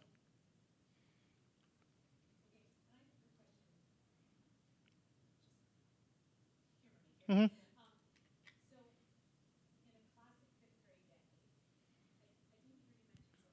So I would go to ELA, math, one of the first 3 periods, and a special, that first chunk of the day. Then 4th period, I go to my win class, which means I'm either going back to math or ELA to get some working group stuff. And then 5th period, I'll have either, let's say, it could be a science or it's social studies / PE. So it's all the same as it's been. So in social studies last year in PE, it was tough because they did an A-B schedule. So you go to social studies on Monday, and you come back on Wednesday and forget what you learned on Monday, and you kind of have to review it. So now they do it by semester. So like the first semester I have social studies, the second I would have PE, and then those classes flip-flop to keep the teachers. And what that does for our social studies, I know Mr. Rubish was talking about, especially 6th grade, they do the BizTown. So what was happening for BizTown, the social study teachers would take all 3rd marking period to teach that and lose that instructional time. So now in that 7th period acceleration, the whole 6th grade team will do BizTown to keep the social studies time, because Mr. Rubish was saying, why isn't social studies in those grades all year, which is a good question. It's something we're looking at still. But social studies is a semester course for 5th and 6th grade. So fifth period Could be science. If you have science 5th period, then you're going to go to social studies 6th period, and you'll go to acceleration 7th, which is back to math or ELA to get the help you need there. And then 7th and 8th, they have social studies all year. They have reading comes into play in 7th and 8th grade, along with ELA and all that. So that's why they don't have as many, we want to call them win periods or acceleration periods there. Does that make sense? So they'll have science all year. Science all year. Social studies half the year. Right. Gym half the year. Right. Which before, Yeah. It was every other day. So like when you get to 7th, 8th, when you change, and you come back from a long weekend, you don't know if you're supposed to bring your gym clothes or not. So we try to make it like a pattern of.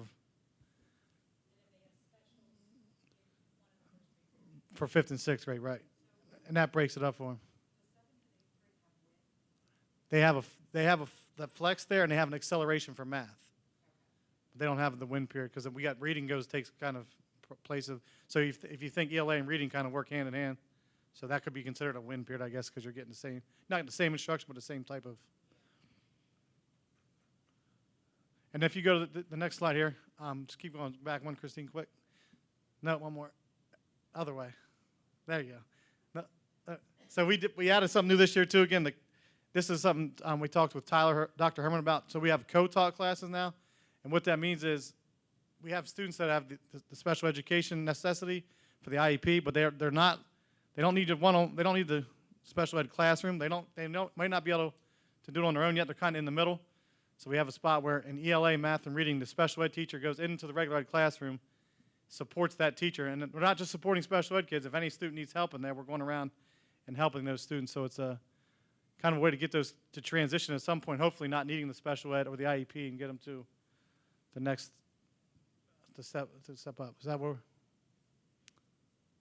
And then we have the after-school study center, as we've had with Mr. Quigley in the past. Keystone data, ours was pretty good this year, but we don't, Craig has more kids than I do, so that's out in E-Metric. I don't have the data on me right now, but I can get it to you guys at some point. PSSA is not in yet.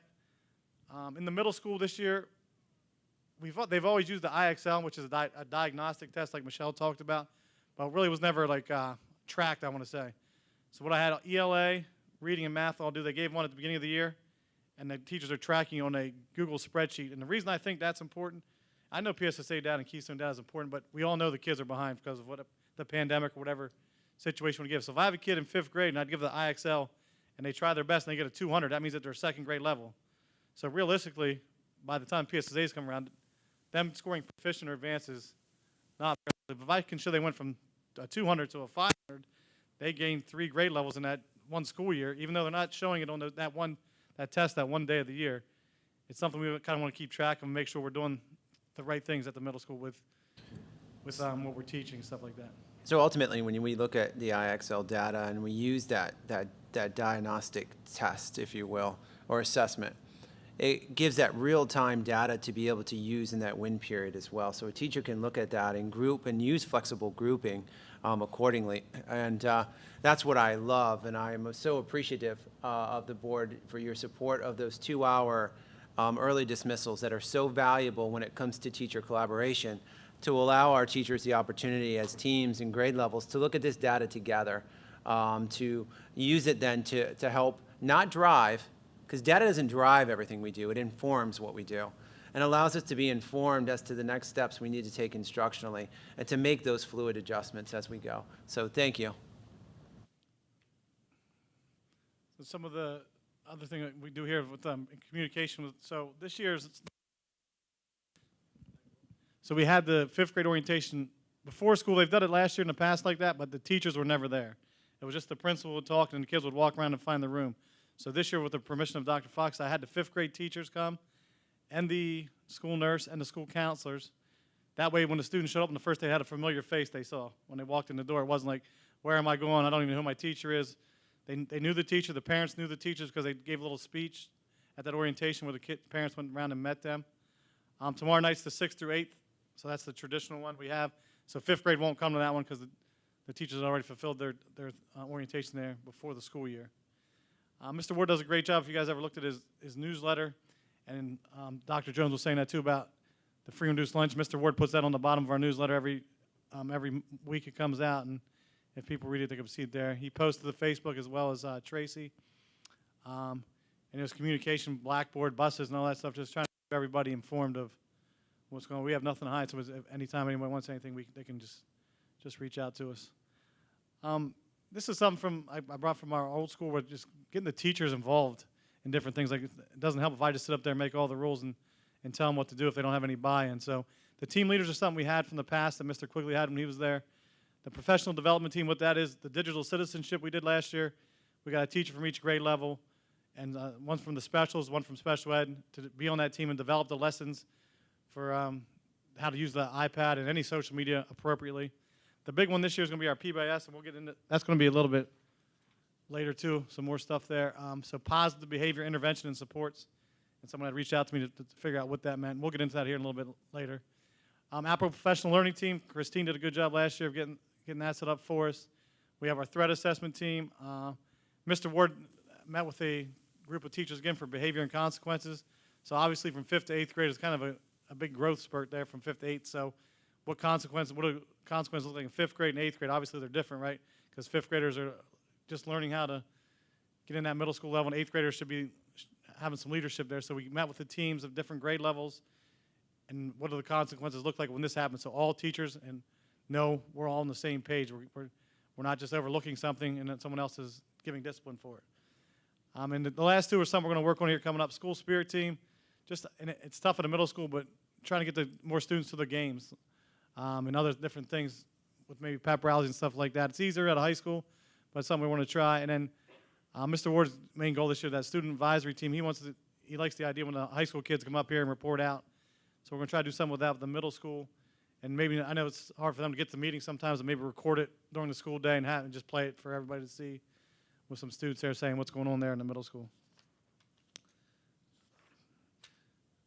And here's more of the PBS stuff. So just to improve the school culture and our whole thing, and I think, and you guys went to school and you obviously had kids that went here, it feels like sometimes we're just focusing on the kids that are not doing what we want them to do, and the kids are doing, they'll just let them alone, they're doing what we want them to do, but it's at some point they need to be recognized and appreciated for what they do. So that's what our PBS, the ultimate goal is. And you see there we have 6 different areas we're going to focus on. So the classroom teachers, obviously on the first day of school, they kind of set that tone. We talked about the cafeteria as well, obviously when it came down the first day. Technology was last week. We did that on that Friday 2-hour early dismissal. At the end of the day, we had a little time and built in there for technology, how to use the iPad correctly, and what that looks like. And then on Thursday and Friday, where we're talking about the hallway behaviors. And explain this more. Go ahead, one. There we go. So I know the hawk and white should be bigger because that's what we're using, but we'll work on that next time. So we have our acronym is HAWKS, right? So we have 5 characteristics we want to see in those 6 stations we just talked about in the school. So help others. What does that look like in the classroom? We're using quiet voice, setting a positive example, and act responsibly, work with integrity, keep a positive attitude, and show respect. And we have the team that's built it up, PBS, set up the lessons. So every lesson that we're delivering in the classroom is the same, appropriate to the grade level. But obviously the teachers put their spin on. You know, in the classroom, we're focused on these 4 things, but it's your classroom, so there's some things that you have that might look a little different than some other teachers. But it's just kind of trying to get that continuity throughout the whole school. And the ultimate goal is at the end of each month we'll pick, I think the first month we're going to try to do 10 from each grade level, 10 best of the Blackhawks, we're going to call them. They'll get a certificate, like a student of the month type thing. We'll do probably donuts in the morning, and then in the afternoon, when other kids are going back to their 7th period class, this group of kids will come down to the gym and do some minute-to-win-it games and stuff like that, just to recognize them and because we feel like some of those kids that are on the edge where we want them to get to be that good Blackhawk, the best of the Blackhawks. If we recognize these kids, it might pull them up. And we're also going to do this thing that's like, there's going to be some kids that are going to have 2 or 3 good days, but then a couple bad days. So I think it's like a little postcard. My kids' school calls it a positive office referral, but ours is going to be like, we caught you being a Blackhawk, and it's going to check the box of which one we caught them doing.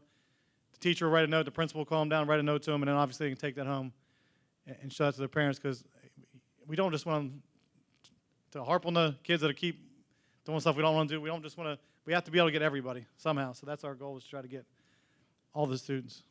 Tina, you have a question? I think you're ready to push the button. I think that's a great idea. And keep in mind, once you start doing the postcards and everything, like the bus drivers used to have hi-fi tickets. I don't know if they still do or not, but I know, like, I see lots of Facebook posts, or I did, you know, where kids, that was a big deal that they got one from their bus driver or something. So as many people that those kids interact with that can give out those postcards, I think is great. I think your student advisory team was great. Because I used to, I always appreciate everything the student representatives do, but I feel like there would be an event, like science fair, or there'd be something that was really a school-wide thing, if not a middle school to high school thing, and that would be missed. So you would have, you know, and now I think with more of the junior high sports and with, you know, now that there's going to be cross country, all those things, I think that's a great idea to be able to recognize the middle school more during those meetings. And not that they weren't doing anything, because they were doing what they were supposed to be doing, which is high school, but I think bringing that to the middle school is a great idea. The other thing that the high school does that I think is nice, the middle school does the Distinguished Honors Breakfast, and the high school does Distinguished Honors Breakfast. And I remember a couple years ago, probably when I first started on the board. Craig had brought up about what the student advisory had brought to him is, yeah, that's great for the kids that get distinguished honors, but a lot of these kids, the best they're going to do is going to be honor roll. And that's a great thing to get honor roll. So they started doing, is it donuts or bagel? Don't you do something for someone that's very nice, yeah. But it's at the end of the year, right, for kids that get honor roll all. But I always thought that it would be nice if the middle school program did something like that too, not just for the distinguished honor roll. That's all I had to say. Well, thanks for letting me know, because I found out about Distinguished Honor Roll breakfast last year when I walked up and saw Craig's, and I had to put something together quick. So I'll try to get through these next slides real quick. What do we got? So faculty meetings, Ken did a good survey with the teachers. What are they looking for in those? So there's 2 30 minutes a month that they're required to be here. So their thing was they want to do a faculty meeting once a month in the department, the other one. So they always talk about common planning time, which you guys know with the unavailability of subs is not feasible right now, because if we give everybody the same prep, no one will be able to cover if somebody misses a day. Act 80 days, like Dr. Fox said, have done the teachers did a great job on the first one we had here last Friday and getting together and they actually were getting ready for back to school night and setting up for parent-teacher conferences and stuff like that. Michelle mentioned her ACTBL technology coach. Mine's Mrs. Levan. We were able to get her a period off during the day, 6th period, to help out in classrooms if teachers need help. And also at the faculty meeting, she's going to report every month on some little thing that will take 5 minutes to do for a teacher to kind of spice up the lesson a little bit. Talked about all these already, behavior goals. So we're doing the PBIS. We have the Behavior Consequence Committee to keep the consistency within the school district. Periodically, Ken and I will monitor the data in Power School just to look and see what we're seeing, different types of behaviors that are popping up, and maybe address that. At class meetings, we're having a class meeting for 5th and 6th grade this Thursday, 7th and 8th on Friday. I just want to give them a couple weeks to get their feet wet. The first couple weeks are always good until they get in a routine, just to kind of reiterate what we're looking for. And then we have just like teachers, we have to do SLOs as well, so that would be something we look at in our administrator SLO. There's our activities. We already talked about those as well, just some PTO things there with the Halloween bingo, dance party. We've got the 2 musicals coming up in the winter and the spring. Our music teacher's trying to put together some field trips. We'll see how that goes. And some reward, the PBS reward days, and then we have that fun day at the end of the year we tried last year, which went really well. And last but not least, so just, again, kind of culminating everything here, just the main goal is just get that positive school culture back. And I feel like when I went here, I know we had it, the COVID kind of got in the way of students kind of, I want to say, supporting each other and being proud to be a Blackhawk. So just trying to get that back in there and get that respect back for all areas of the school and have that respect for, I go to Susquenita and be proud of it, not saying, like, oh, I go to Susquenita, So I was really proud when I went here, so that's just stuff we're trying to get back.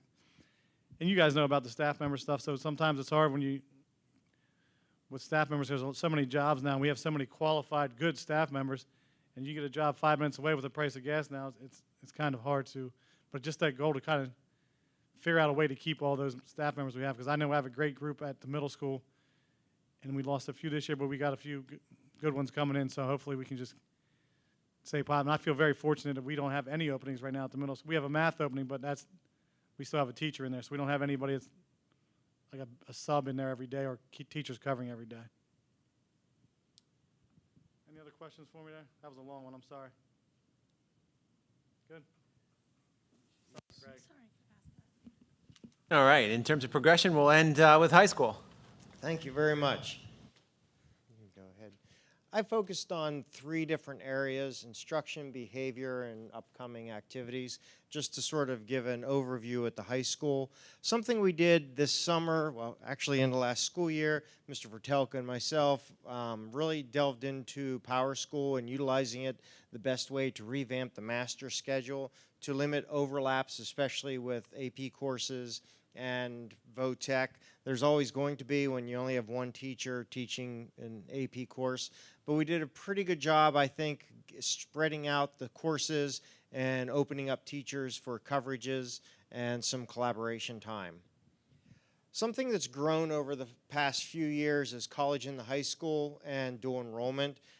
Currently with dual enrollment, traditionally we've done hack. We recently signed an agreement with Central Penn, who will be pushing out to students for the fall, but definitely the spring enrollment to utilize their catalog. And also at dual enrollment, Lackawanna's online catalog is open to our students at the same reduced tuition rate, but space available because there are so many seats. But that's something where our students can participate online, taking Lackawanna College courses through their online catalog beyond of what's offered here. Here at the high school, we offer multiple college in the high school classes. Just to reiterate for those who aren't familiar, college in the high school classes are when a university works with our teachers to identify them as adjunct professors, reviews the curriculum, make sure it aligns with a college level course, and then our teachers teaching the course here at the high school, students can register through the college to receive credits, college credits at the end of completion of that course. So Harrisburg, we have 3 courses this year, and Lackawanna, we're at 12 courses. Something new this year that I worked with over this last year is if we have Susquenita High School adjunct teachers who have created their own course in Canvas, and it's aligned with what's approved through Lackawanna, any of our students taking those cyber courses that were created by our teachers may now register for college in the high school credits. So that opens up to our Blackhawk Academy, those students who may want to take a course that we offer here that our teachers created. So that's a new opportunity.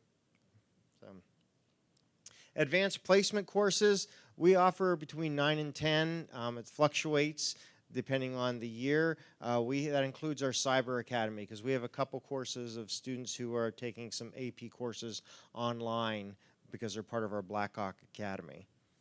This year, Mrs. Murray started even before the school year working with seniors to really put them out in placements for co-op, for work release. And we have a significant number the third week of school. We're probably at least 10 students that are out going to work release starting the year, working, balancing a schedule here and also working, which is a big step. That was a focus this year. Another thing that we worked on was revising the school profile. Basically, the school profile is what colleges use to compare us and our students to other schools and their students. We pulled some profiles from other predominant districts and what colleges were looking for specifically, and the new one should be up soon. It's been revised, and it's a significant difference than what had been there in the past. So I think this will really benefit our students moving forward. Behaviorally, we had an in-service this summer where we had a group of teachers sign up and to target some key areas in the school that they wanted to focus on. We know that you can't hit everything at once, so they wanted to target. The big thing was cell phones and social media, and the group did a great job working with realistic guidelines for students' use for appropriate cell phone use in the schools. That was typed up and emailed to all students and parents even before the school year started. So, and I've been pleased. We had a department leader meeting today asking for feedback on how many cell phone issues they're having in the class, and it's minimal since they started from day one with the expectations. So we're very pleased with that. The students are actually being responsible. If they know there's an emergency or a situation, they are going up to the teacher and saying, may I please step in the hall for a quick minute to do this, which is part of responsible cell phone use. And along the same lines, I have teachers telling the class, there's an emergency at home, I may need to get a text from a family member and step into the hall. So they're also modeling it for the students. So we've been pleased with that. The student advisory group, we meet, that's the principal's advisory. We're meeting tomorrow, the first time for this school year, to work on some ideas for positive behavior support. One thing they're going to be working on is how to have students select to eat outside. We purchased tables to be put out front, and they're going to come up with a plan to equitably allow students to sign up as we'll treat you like adults. Let's give you the responsibility to eat in alternative locations. So working with the students and teachers, I think we have a basis to build on from this year to really focus on positive behaviors. Thank you. School activities. Something we did over the summer is actually created a club period. This was a little bit challenging, but for the underclassmen who don't drive, they are not able or have difficulty getting into before school club events, or they're involved in so many activities they can't stay afterwards. So we created a club period schedule, which is basically an internal 1-hour delay where students are coming in at regular time. We hold a club period and then still be able to meet with all the classes. And this will happen about once every 4 to 6 weeks. We're still working out all the details, but we do have our first club fair coming up on September 23rd in the afternoon, where students can visit the track and tables for the different clubs to get involved. And we're also working out a master list of all the activities and clubs available here to be able to post that for our families to see the opportunities that we have that they can get involved with.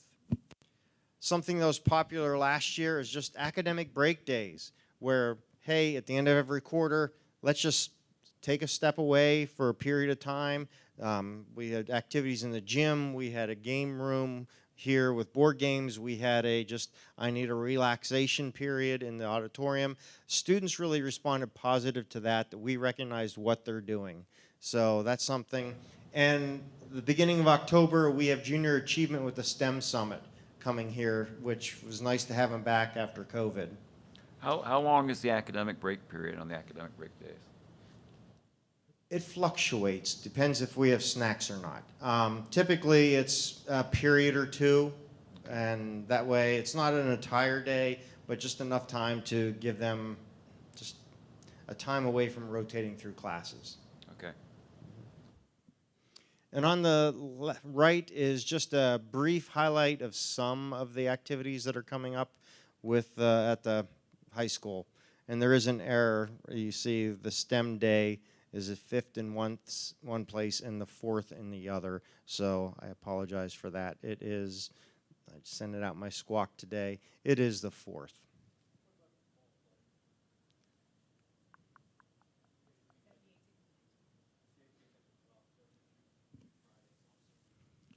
And that is incorrect. I apologize for that. I had several lists going, and we also are finalizing a master calendar list where, yes, it will be on the calendars, but it's going to be a spreadsheet of just all the events as they go through the year. So it'll be the 18th and 19th.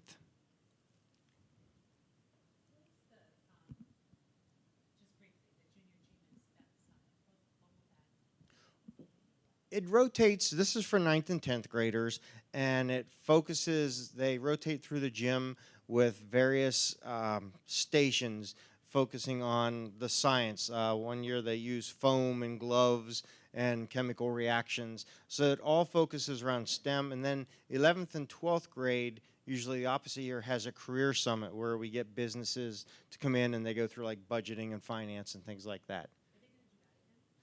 That would be next year, yes. We alternate it year to year. And of course, COVID put us all off, so this is why we're with the STEM.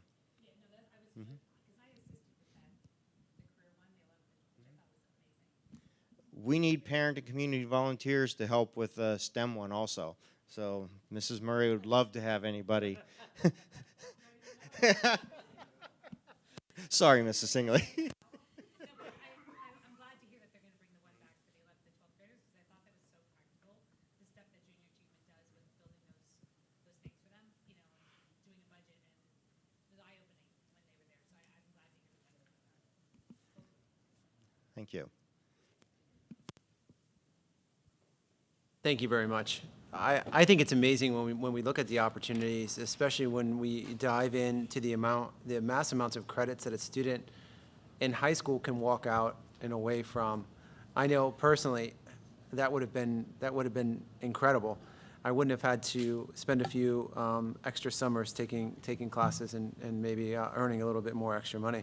And if I did the math correctly, just averaging that, a typical class is usually 3 credits, that somebody can walk away with 45 credits, mix or match, that they could earn inside of high school by the time that they're a senior, depending on what types of classes that they take. Craig, I have a question on that. You said working with Central Penn. Are they still on the odd schedule they used to be on? They're on a trimester system, is Trimester my system, right, understanding. yeah. They do continuous enrollment, is my understanding, so they'll do a 4-year degree in 3 years. And I think there was a thing where, like, we were starting now, this time of year, but they didn't start till end of the month of September. Right, okay. Okay. I'm just wondering if that'll cause any problems with our schedule. I guess we'll see. Yeah, I think for the right student, in terms of dual enrollment, just another option. Another options that are out there too, in terms of dual enrollment, being able to physically go onto campus or take it virtually, is Messiah University is another option. Dickinson College has options as well. So being right where we are at really opens up the door to a lot of different opportunities as well for students. If I recall correctly, we did have somebody go down to Central Penn back in the old days and take classes there, so there Can worked I- something out, yeah. Craig, is it dual enrollment though, or is it college and the high school? Okay. Okay. So that would matter then, though.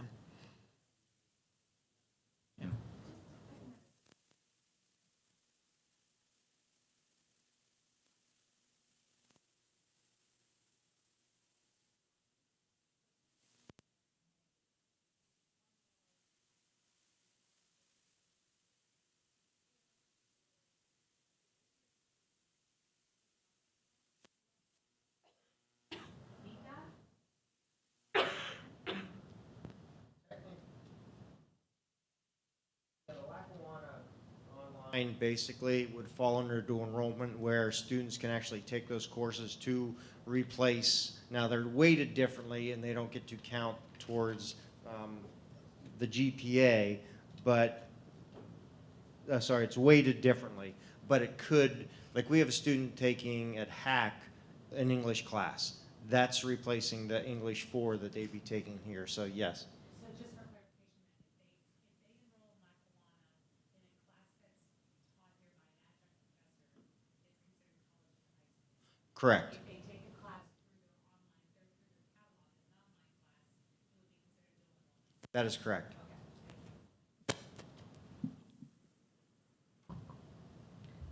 I think that that'd be a little harder for, I mean, and I don't know all of Lackawanna's thing, but we may need to look at the credit requirements and everything, because in that situation, you'd almost have to, it would depend on if it was a full semester, like a full year, you know, class, because I know that there's online classes that kids can take now, but they're mainly considered electives. They're not considered. I know, I'm trying to think through Hack where they, well, with COVID, they did more online, virtual than not in some core classes, but it And had been. I'm not object to it, it's just when that policy comes up, there might be things that we need to look at. You know, if we want to make adjustments to things for more online. Because I've never known how I felt about, you know, there being English classes, but they're English electives. They're not really accredited course. Well, through Hack, they can take English 101. Yeah. Is that what you're? Well, that's what I'm saying, like, maybe we want to look at this again, the more we start adding the dual enrollment in the college and the high school, now that we've credited them, you know, and we've done things to add them to the GPA and stuff, it may be something that we want to kind of almost continuously look at to see, you know, which one of these are considered English core classes and which one are considered English electives, or which one are considered, you know, core classes and which ones are considered electives, you know, for any of them, you know, classes that we have here and classes that we. Because you're right, especially if it's a kid that needs something to graduate, now we have these new options of online and stuff. You know, I don't want to penalize someone when we have something. Yeah, that's certainly the exciting thing, isn't it? Being able to give a multitude of different pathways for students to be able to have that, not just graduate, but another step forward to what their ultimate goal is going to be, and be able to connect those those help get that launching pad into either college and career readiness, not or, but both at the same point. So exciting stuff as we continue to make those lasting partnerships. So thank you, Mr. Funk, and thank you, Mrs. Comp. Thank you, Mr. Black. And thank you, Mrs. Matash, as well, because it's certainly a team effort as well, Ms. Snyder, for all of your work as we continue to move forward with these great opportunities that we continue to enhance. So at this point in transition, we're going to talk a little bit about Big Brothers Big Sisters program in that opportunity. And this certainly, when we talk Big Brothers and Big Sisters, aligns itself well with our one of our comprehensive planning goals, which that comprehensive planning goal and just overall goal for this year too and focus is those partnerships and connecting with other organizations and other people to be able to connect us together.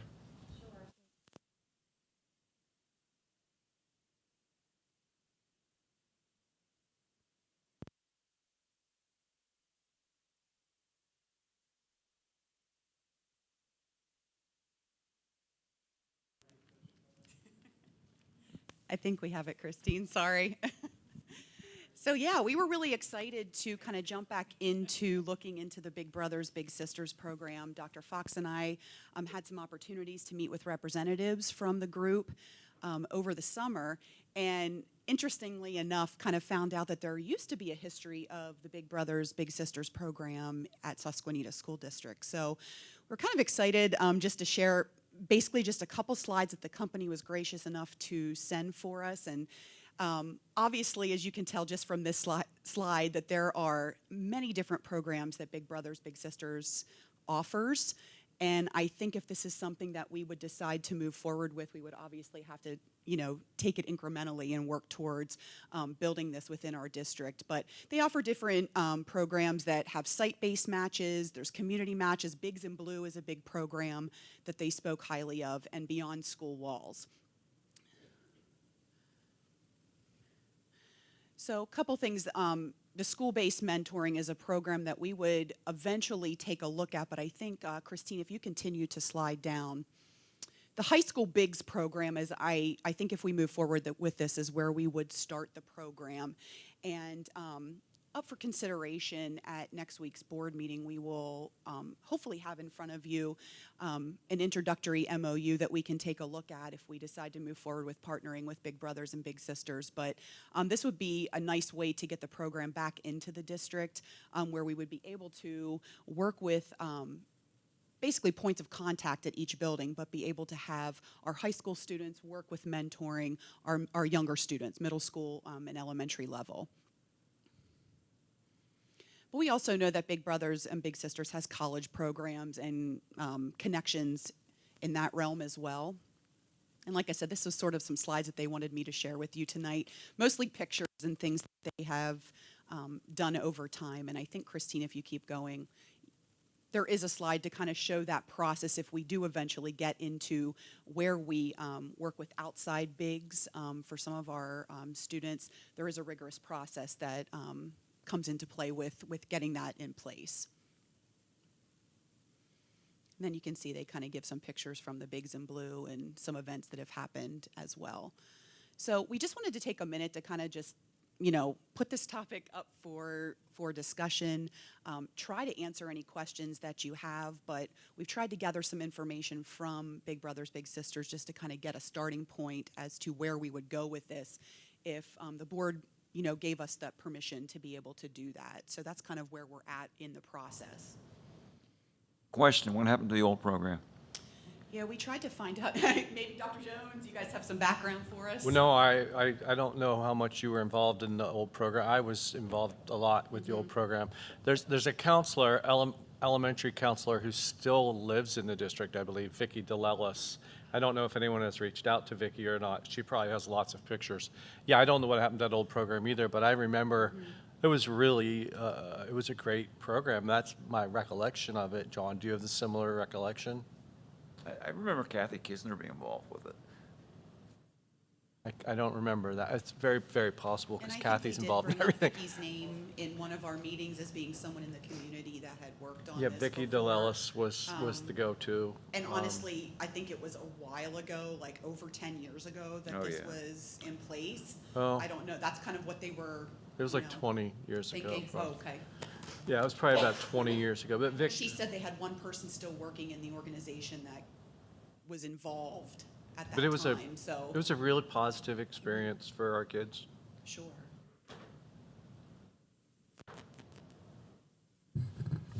Maybe I'll see if I can get Get Vicky's some contact information Okay. and send it to you.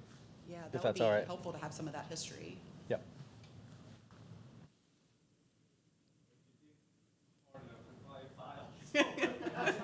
Maybe we could find something, I'm not sure. So yeah, that's basically all we had, just to kind of start the conversation, just let you know what we've been kind of trying to investigate and look into. Had some successful meetings with them, they gave us a lot of information, but sort of need that blessing and, you know, ability to move forward to kind of get this program moving.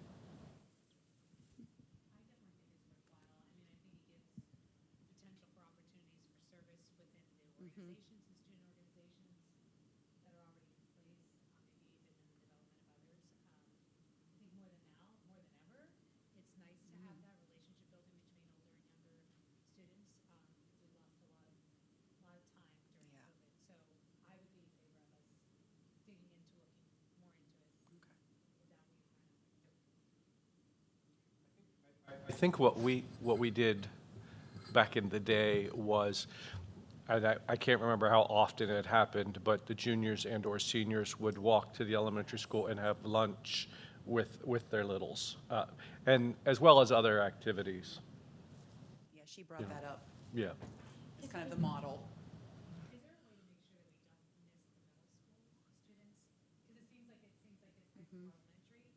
Like I don't even know in the Big Brothers Big Sisters if they're an age thing or not. But Yeah, and I feel like she did bring up a little bit about making sure that we can pair with some of those students. I think it's getting that process started and getting the bigs in place to see who you have and then be able to match them up appropriately with who we have wanting to participate in the program. So it might take us a little bit of time to get that, you know, moving. I feel like the middle school's the lost generation.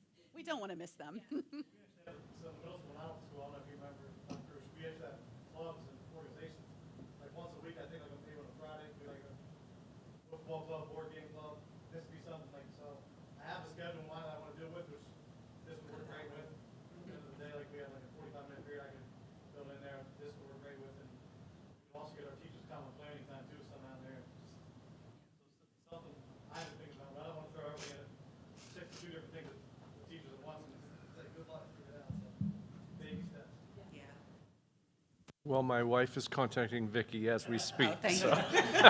Tell her thank you.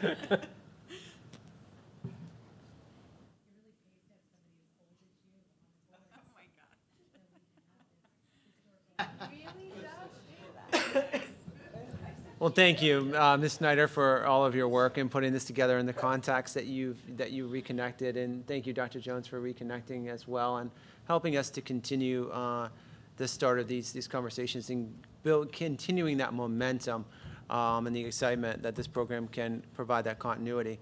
And we do already, please note, that sends students also to the elementary school and to the middle school to assist. We just want to build out the capacity as well. And I think it benefits not only the students at the elementary, but more importantly, sometimes the high school students even more, right? To have that added layer of responsibility. So thank you very much. We do have a student intern too in middle school now. Nice. Math, helping out 7th, 8th grade math. That's great. Good. A high school student? High school senior is coming down first and second period with Tracy Jones and Noel Zell helping the math class. So that would be awesome to see that grow and expand. That's great. That's wonderful. Absolutely. And continue to build that next generation of teacher as well. That's great.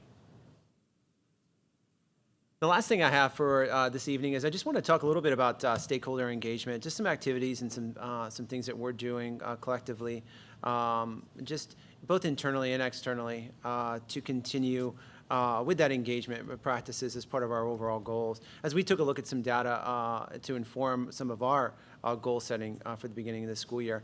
The first thing, certainly, oops, I'm sorry.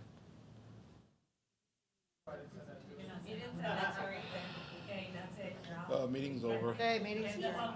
Meeting's over. It did say that this was gonna happen at 7:30. Yeah, I know, I was just. I know, that is the I don't know agenda. why you still put those I don't even know why times. Yeah, don't put times on the agenda and don't tell me not to get a hotel room, you know? I did notice that Krista did the best at her time. Oh, I'd rather sleep in the car, that's okay.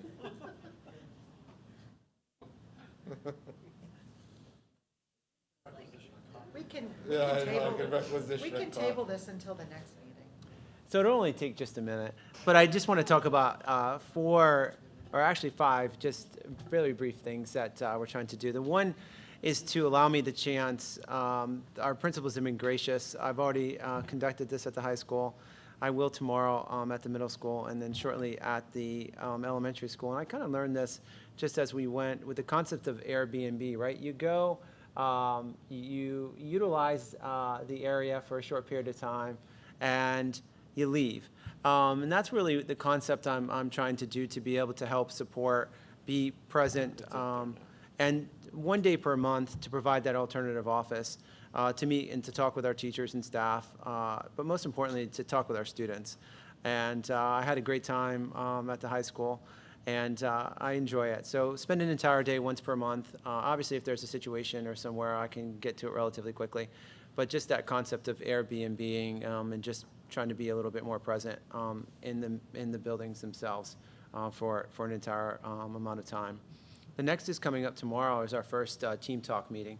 So we're scheduling bi-weekly open forum meetings at the middle school library to allow staff members, teachers, administrators to come in, talk education, to talk trends, professional learning needs, or anything that they want to talk about. Very unstructured, very unscheduled, just a kind of an open, more of a TED educational talk kind of think session.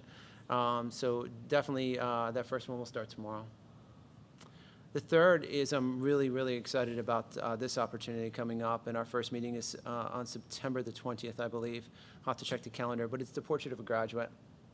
So I've asked for recommendations from administrators for participants, and we have about 35 total people thus far that we reached out to: students, administrators, teachers, staff members, you as board members, parents, college officials, and business leaders to participate in designing the skills and competencies that we want our Blackhawks to obtain and have upon graduation.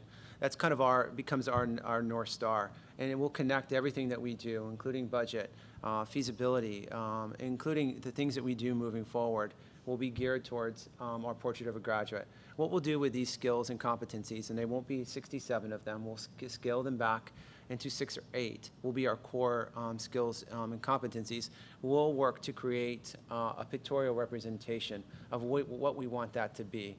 And then that representation, then, our job, the hard work comes into play of how are we going to live life or breathe life into the POG in terms of our work that we'll have in terms of curriculum opportunities that we continue in linking those opportunities to our Portrait of a Graduate. The power that what I'm really looking forward to the most of that is the educational conversations that will stem from bringing 35 plus people together, talking, teaching, and learning, which excites me. The last is second to last is a book study. I shouldn't say second to last. I always get that. Sorry about that. It's a book study. And under the leadership of Ms. Snyder and Mrs. Matosh, we're going to design into 2 different cohorts, the first round, and then 2 also in moving forward.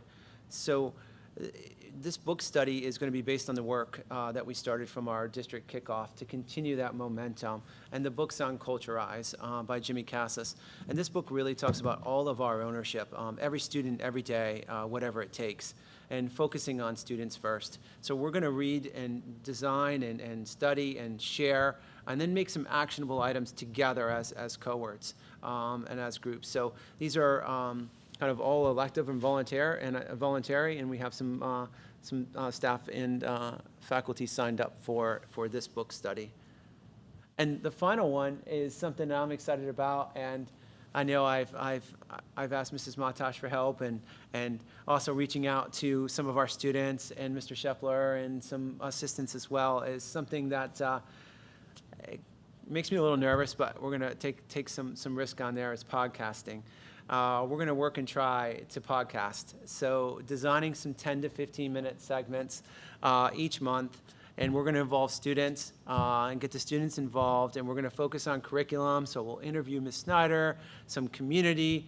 We'll bring in some community representatives. There's definitely a place for the Black Hawk Foundation to come on and have a little bit of a podcast as well. Activities, finance. Mr. Bard will have a spotlight to talk about school business and finance, technology. So we've got a nice listing in place, and these podcasts will be posted so community can listen to these podcasts. In my experience with the podcast, 10 to 15 minutes is about my attention span, so I think that's about the length of a podcast at that point. And that is just some designed stakeholder engagement at this time.